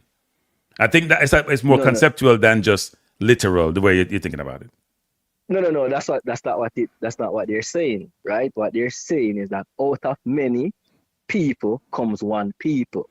Well, you can be as I'm saying, you can interpret that in different ways. You can interpret that differently, can't you? No, because we know literally you can't if you're black, you ain't gonna become white tomorrow. It ain't happening. No, right. But I say nationality cannot be that. You cannot have nationality that way. It cannot become many nations, become one nation. So but here's what you have to understand. Here's what you understand. A lot of these things change over time. You'd be surprised how this works over time. Like there's some things in English like when I was growing up, the use of good and well, you couldn't say you're playing good. You're playing well, and then that changed over time, right? Yeah, that's something. It didn't make sense. When I was going to school, you couldn't say you're playing good. It seemed to be bad English. You say you're playing well. Right. Now good is acceptable, and it's acceptable officially. So I'm saying the English language changed, and the whole concept of man being dominant. So in England, for example, I fight for my niece and nephew to be British, right? And everything is about the father, you know. They ain't saying about the mother. Everything's about the father. When the father was born, what the father birth certificate is. It's not talking about the mom as the party that allow you to become a citizen. So it's a man-dominated society, and every we go from the man. It's all about the man. It wasn't about the woman. All right, so I understand what you're saying, and it's called basically. That's why you have etymology of words. You go back to the root of words because things can change and change the meaning of what it really is. No, it's not even about etymology, you know. It's about they decide to change over time because some language becomes common. Some words become so common usage, they incorporate into the vocabulary, they incorporate into the dictionary, they incorporate into the language. And some way of saying things change over time, not because of the origination of the word, etymology of the word. It's just because society have normalized the word, so you just brought it into the whole equation because it makes sense. Right, but the normalization of the word can become a lie, is what I'm trying to say to you. So even though things can change, suppose me want to tell a lie now and me want to change a word to mean something different, to deceive, you know. That means it's supposed to be accepted as the truth. So now look back to the truth of the word and look back to the world based on a basic standpoint like gravity. We're bringing the conversation to football. Let me ask that question. You supportive of diaspora players?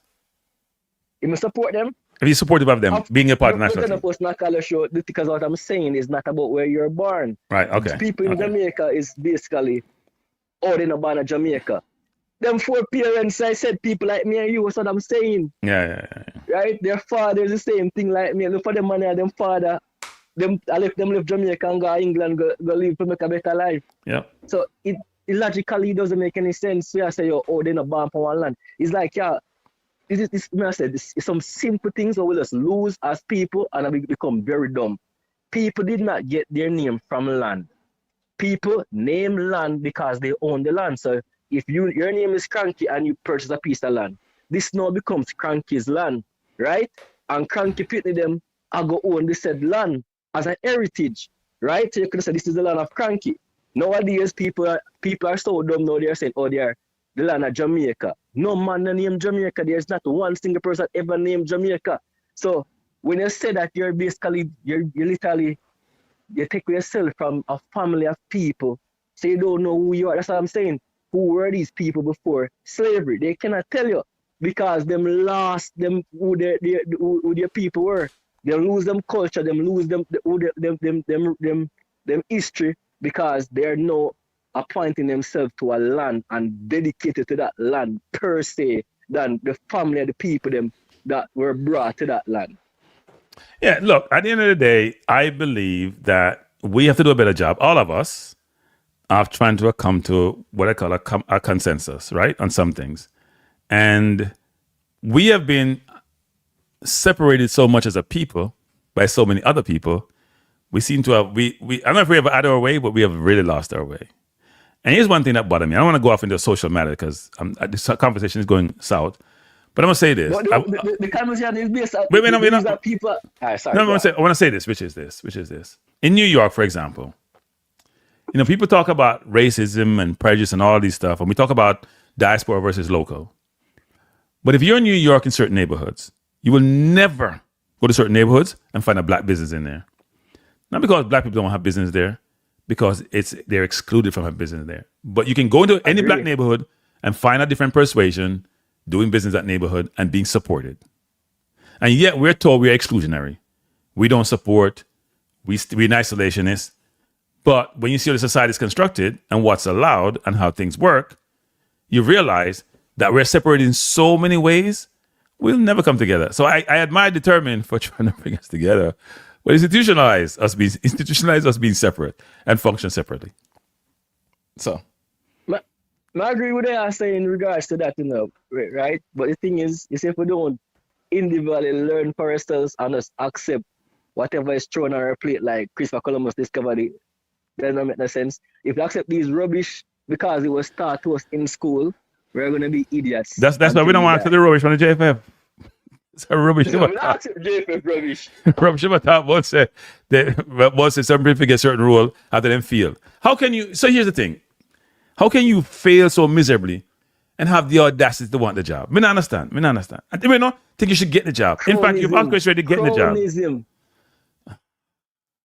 But cronyism should only be allowed. Cronyism is a problem, right? But if you failed, like, what is there to figure out? You failed.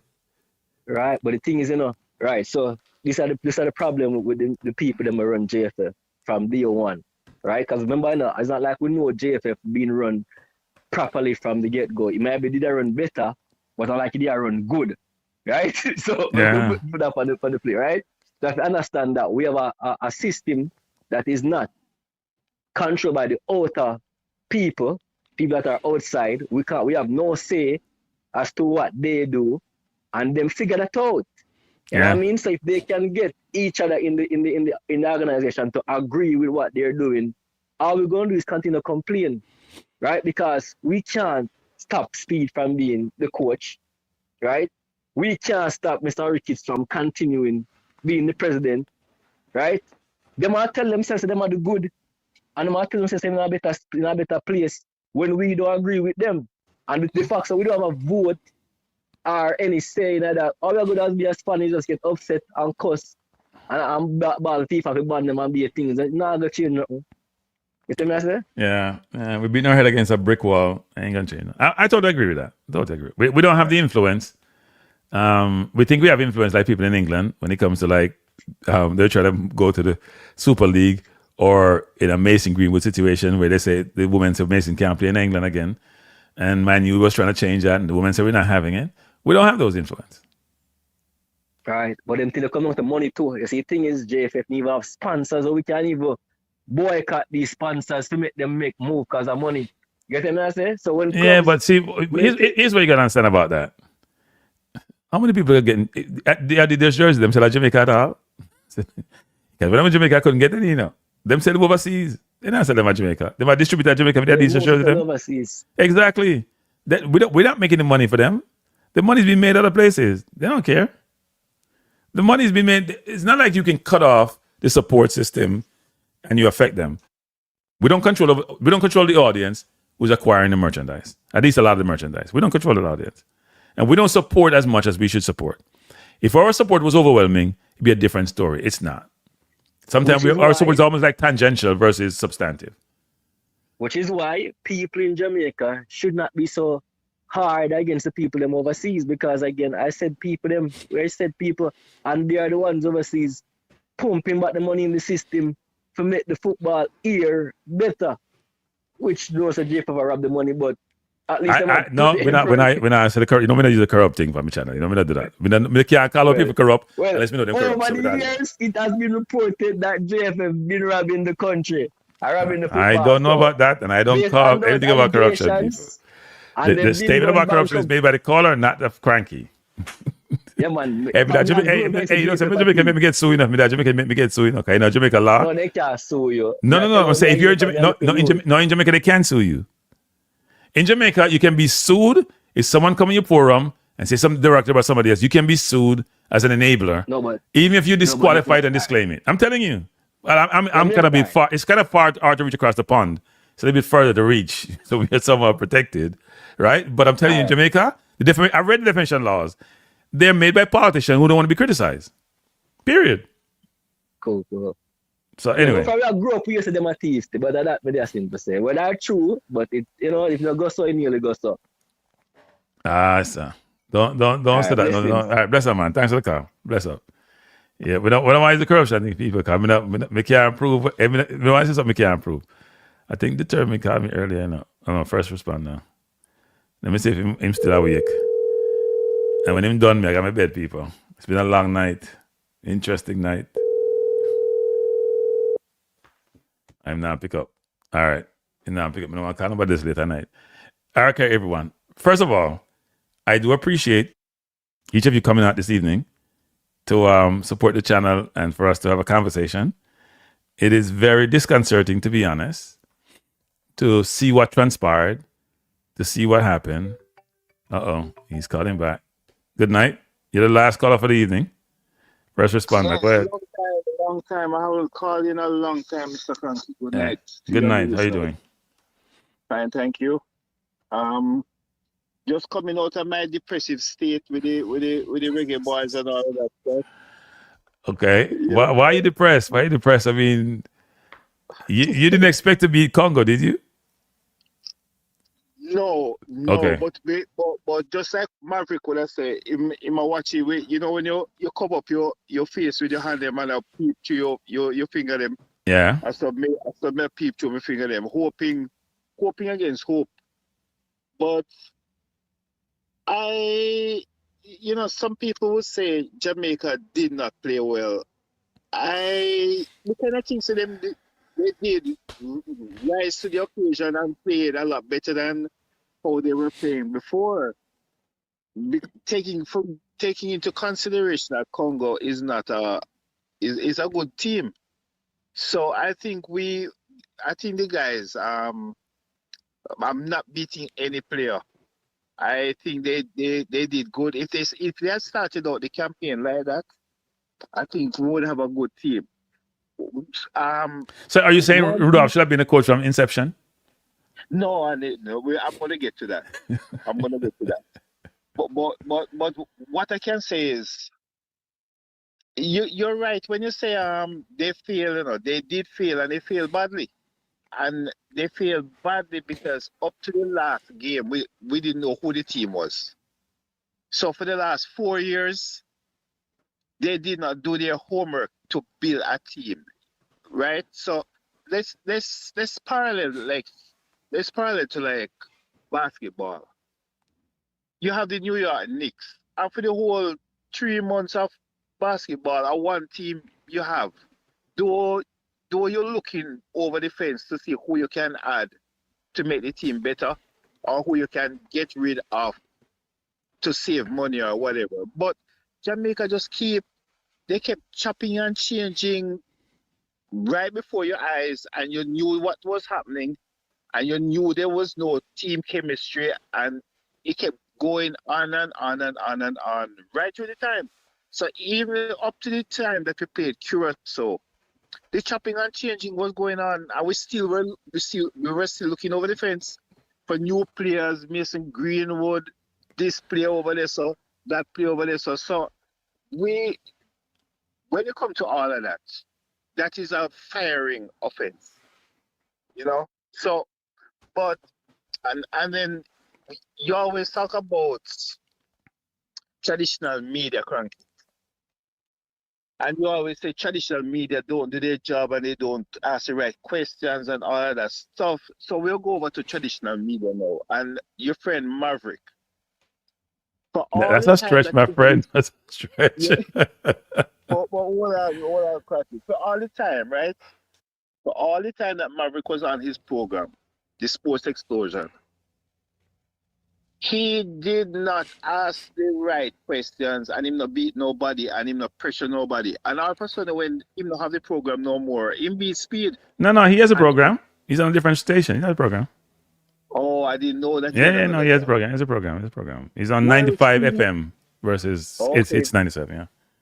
Well, maybe Speed tell him say him and no him friend anymore. Why him really blast him left, right, and center on that In a really blast him, you know. Him call out some things which are not debatable, and he said he should stay at Cavalier. Okay. Think about what Maverick said about him versus Mason Greenwood. Him said Mason Greenwood for go very dismissive, right? Very condescending. In Rudolph, he said Rudolph should stay a Cavalier and leave the program alone. So there's the tone matters, and how you position the words matters in terms of what you're saying. Tell me if it go it says that's as bad as this dismissive. Yeah. Go ahead. But before that, when even Speed was on his program and he's interviewing him, he didn't the tenor of his Yes. criticism now changed because he had him on the program when all of that was going on and he never pressure him. No, I think part of the problem you have is the tone, as you're saying, the tone of the interviews are such whereby it becomes, if you say Speedy, first of all, you start calling me Speedy, that's friendly, right? I'm making you comfortable. Let's say you try to make me comfortable. But the questions weren't intrusive, they weren't penetrative, they didn't get you, they didn't make you feel uncomfortable. And in those situations, it has to be uncomfortable because of the nature of what's transpiring, because of the situation we're in, and the fact that we were regressing, not progressing. So it had to be uncomfortable, but it was made uncomfortable. Agreed. All right. On that note, then, you can't really blame traditional media too much. Then, knowing the landscape that they have to work with, and the negative things that will happen after they come out point blank and speak, because even with you, Kranky, sometimes like I have to agree with the term, and I noticed it a long time ago. Whenever, why is it that you have to say Ricketts is a nice person when you're ready to beat Ricketts? You just beat him. No, because there's a difference between. So here's the thing about that, which is this: if you met somebody and they're so accommodating, they're so gracious, then you feel guilty when you go beat them, you know? No, but you're a human being, right? You feel guilty, but you have to do your job, right? But you have to say to people, right, look, the person is exemplary in how gracious he is. I'm telling you. You got to go meet him. You got to meet him first, people. I'm telling you. To me, he was anyway. I met him in Houston. I was like, damn, I got to beat you when you're so nice. I don't know how I'm going to do this. Trust me. If I have to beat you, because I wasn't beating him then, I said, if I have to beat you, this is going to be tough. I know, because if I put myself in your shoes, I would feel the same. But when I noticed, it's not just you, it's media wise. Like Stephen A. Smith, if you want to talk about LeBron James, the first thing you say, oh, I love LeBron James, I love LeBron James, I love him for a long time, but I didn't beat him after. So why is it that you have to pet and powder the person first? Because if you're gonna beat the person, no, you're trying to make people. No. What you said before, no, don't help. No. It does. Because what you're saying is not personal. It's business. That's all that is. But all right. So if we're gonna beat Ricky, just say, look here, I have to put criticism where criticism has to go. But that's why I say he's a nice person. That's what I'm saying. I said that indirectly. No. Keep saying that. You know, we don't want to hear that nice person. So you don't want to hear it, but me want to say it. The thing about it is, you know, if you should do a poll, you would find out that most people don't like Ricketts nor Speed. Yeah. No, the whole JFF, because even the manager who came out recently and said what he did, that's a fireable offense. That is, you can't. it's almost like you come out and criticize somebody in the media, which is not appropriate. Whoever is running the organization, not a reprimand, you don't hear nothing. No reprimand, no apology for because I mean, say even if him apologize, why am I apologize for? Because he mean what I'm saying. Okay. But All that right, was so. totally inappropriate, Yeah, man. Yeah, man. All right, thanks for the call, sir. No, hold on 1 second. All right. Mm. You have more? It's late, you know. You're not going to work tomorrow. No. We get what we deserve, Okay. Jamaica get what they deserve. And you see a lot of people who call in and criticizing how the team play and all that. When the team was not losing as basically as they're losing now under Grimmy. People were calling for Grimmy to be fired because the ball game was not pretty. We were going somewhere slowly, but the whole heap of callers who are called now, and even would be looking back in hindsight that Grimmy was doing a good job. We're calling for Grimmy to resign because the pretty ball game that them a look for was not there. So think a lot of people should not be, should just keep themselves quiet, basically, because we can't be satisfied. We don't know what we want, and we just too critical of people sometimes. What do you say? I don't know actually. I don't have much to say in that direction. So you were calling for Grimmy to resign during the period of time. You know what? This is gonna sound really weird. I don't think I was calling for his resignation, but I think I want him to improve the style of play. Because we were getting somewhere, Kranky. No, but I'm saying I think we all lost our marbles after Copa. How bad we were. I was calling out Grimmy for certain decisions he made. Like I think when he had Lati play a certain position that he shouldn't, he did some things in Copa, but I think he was gone then. By the way. He was gone at Copa. He made some bad decisions in Copa. I think he was just going through the motions. This is the last thing I'm going to say because it just popped up in my head. McLaren. We may all think that McLaren don't have no sense, right? Do you think that when McLaren was saying that, what the guy named his deputy at the time, Miron, when he was saying, Miron gave me the players, Miron gave me this, do you think he was really crying out for the pressures that he was under and the discomfort and telling us subliminally that I'm being undermined and these are the people who are... There's none subliminal. It's best stuff here. Yeah, but nothing subliminal about McLaren. He doesn't have that subtlety or that caginess. He may be a little bit deceptive. McLaren was lazy. Sorry. He was lazy. And that was his problem. So if he was doing his work and he had invested in himself, he would have identified those players. He would have known all the players were. Grimmy knew who the players were. Grimmy had McLaren there for a little while, but after a while, Grimmy got to know the players and decided that some players can't make his team and he was getting pressure and he refused to acquiesce to that pressure. And if nobody said he was not getting pressure, that's not true. He was getting pressure, but Grimmy wasn't having it. His protege, Jean Wall, was getting pressure. Jean Wall wasn't having it. They got rid of Jean Wall and Grimmy left. Yeah.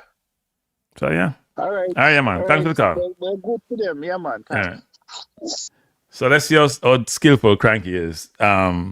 Stefan and somebody else in the chat, they have a question. So Kranky, this is the last question I'm answering for the night before I turn on. So Kranky, my question is, haven't your friend, former blogger, failed as well? What do you mean? There's nobody I know who was in a position to coach or manage the team. So how would they fail? I don't understand. Nobody that I know who was in a position to manage the team, coach the team, or effect change in JFF. So how would they have? I don't understand, Stefan. I'm not avoiding your question. How would the person have? Whoever that person you're alluding to, how would they have failed? You gotta elaborate on your question because I don't get it. How is somebody with no power in a position?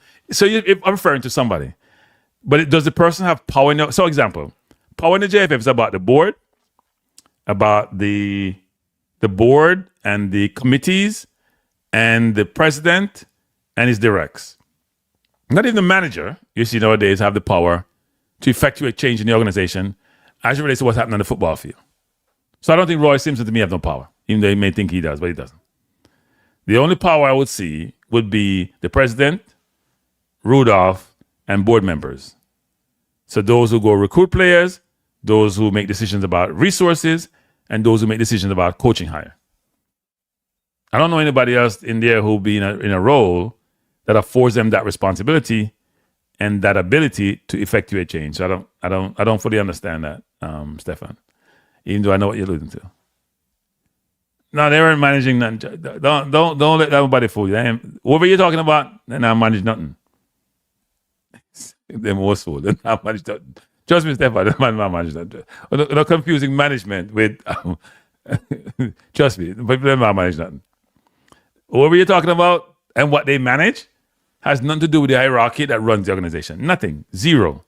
The two are mutually exclusive. They have no influence. They don't affect change nowhere. Doesn't happen. So, yeah, that's not even part of it. You can't fail if you don't have no power. So, anyway, I hope that answers your questions. Let me say this, everyone. First of all, before you go, see, I put that up. I decided to come with this background so you can see like, share, subscribe, and those are all my social media linkage you see there. So addresses, so you can go on them. And secondly, I do appreciate everyone coming out tonight. It wasn't an impromptu show, but I put it up late, deliberately, because I just want to come on, say my piece, do my review, do my reaction, and jump off. It's, 11:21 on the East Coast, 10:21 in Jamaica. I don't have enough people in Jamaica watch my program, you know. Someone, Determined said that earlier, and he's right, because I look at the composition of my audience, and it's mainly US, actually. I think it's about 5% Canada, similar UK, most of the audience from the US. So I would love to expand my base in Jamaica for people in Jamaica who, if you know any people in Jamaica who want to watch some YouTube about Jamaica football and they would enjoy the conversation, have them join. It's good conversation. I try to be fair. The persons who are getting criticized would not think I'm fair, and it's done wholeheartedly. And people think I have something against Rudolph Speid, and I don't actually. Rudolph and I periodically communicate in backdoor channels. A lot of time the conversation is not pleasant, and it's very short. And but I understand him being perturbed at me and not happy with me sometimes, given some things I say in the public domain. But it all comes from the heart. I am very focused on Jamaica football. I want the football to improve. I want the country to do well. It's a selfish thing for me because it's about my personal gratification when it comes to football. And it's for all of us. We're all very selfish when it comes to the football because we want Jamaica to win so we can enjoy ourselves and we can feel good and we can brag and we can feel, you know what? The country is doing well. It resonates with us. We can talk to our friends about it, especially those of other nationalities. We feel great about it. When the country does poorly, it reflects on us also. And it is unfathomable. You can't fathom it. That the World Cup is happening in a couple of months in the US, for Christ's sake, in this part of the world. And they watered down the World Cup. They have 48 teams. They bent over backwards to make Jamaica make the World Cup. And even when they bent over backwards in CONCACAF and do all they can to make it, we still fail to make it. And then the worst thing about it is there is zero accountability by any party in the administration about this failure. All we hear is someone like Roy Simpson coming out, making his asinine comments about his diaspora, and this is failed. I mean, we hear people in the traditional media saying the same crap. And they don't look at every element, they don't do a postmortem to look at everything that informs a program, whether it's the media, whether it's the sponsors, whether it's the players, whether it's the executive. They don't look at every element that informs it and say what worked, what didn't work. No, they rush to judgment and don't realize that what they think is the root cause may not be the root cause. Because at the end of the day, nobody tell them to pick the English players, right? Because that didn't work for them. And no one, English-born players, I should say, and no one tell them not to coach the local players to be good enough to compete on the world stage. Nobody prevent them from doing that. That's their prerogative. but they don't execute right, then you want to pass the blame to somebody else. It's not our fault. We use a strategy, it didn't work. The people who are in the seat making decisions, who hired these coaches, who fired these coaches, who only fire the good coaches and retain the ones who are bad, who interfere in the process, who come and say that no one at all interfere with any coach at any level in the program, which is factually wrong and not true, and frankly disingenuous to say that, because I know factually that's not the case. That's not okay. It's not okay to come to say that Hogrimson left because he lost a game in Jamaica, Canada. Hey, Maverick, I want to address them thing there. Hey, Orville, and I want to address them question in my youth. How come not address the question when the man say the man leave because he lost a game against Canada when he went on to win the next game and then went to the semifinal? People treating us like we are morons, like we ain't got no sense. Maybe we are morons because frankly we supporting the football, so maybe we ain't got no sense. But to treat us like we're kids, like we can't reason, like we don't have any deductive ability, that we can't deduce nothing, we can just take things as given to us, that can't be okay. We're not, it's almost like you're a novice or, oh, you know what? I don't give a damn about you. You're unimportant. We have our organization. You can't do a damn thing about it. So you can run your mouth all you want because you can't change nothing. Let them run their mouth. They can't do nothing. That's what they're basically saying. And then they say, oh, you're not coming to the stadium to spend your money, or you're not coming to the games to watch them. But why should people do that when you have no responsibility to them? You have no obligation to them. You're not accountable to them. You're only accountable to yourself. And then the problem is they're not the players. So they're the overseers. They're the managers. They're the ones who govern the program. And some of them are not capable of doing it in the right way. And we all pay for it. And before they do the patriotic thing and the so-called nationalist thing and the right thing and resign, they want a bigger position. Mirrored. Anyway, thanks for being here, people. Maybe you guys can help me because I'm not that smart as to how we got here. And we keep going back to 1998. And even when enough of us die and gone, in our grave, we're still here about 98. And I say this before I go. Every single year, the 98 team gets better. You know why the 98 team was so cohesive? Because none of them have no contract overseas. Probably with Walter Boyd, I think was playing in Colorado. Most of them were locally based. Everybody now who can play some football with some ability get contract overseas. Whether it's Norman Campbell, whether it's Flemo, whether it's Kaheem Dixon, whether it's Cephas, whether it's Whisper, whether it's Bailey. Then Jamaica may have them export there until before the World Cup, or is it after the World Cup they export them? People like BB overseas. They were all local. And every year they get better and better and better. Because right now Cargill is Busquets. Okay? Cargill is Busquets. Pepper Goodison is Van Dijk. And I bet sure by next year they're going to be passing those people too.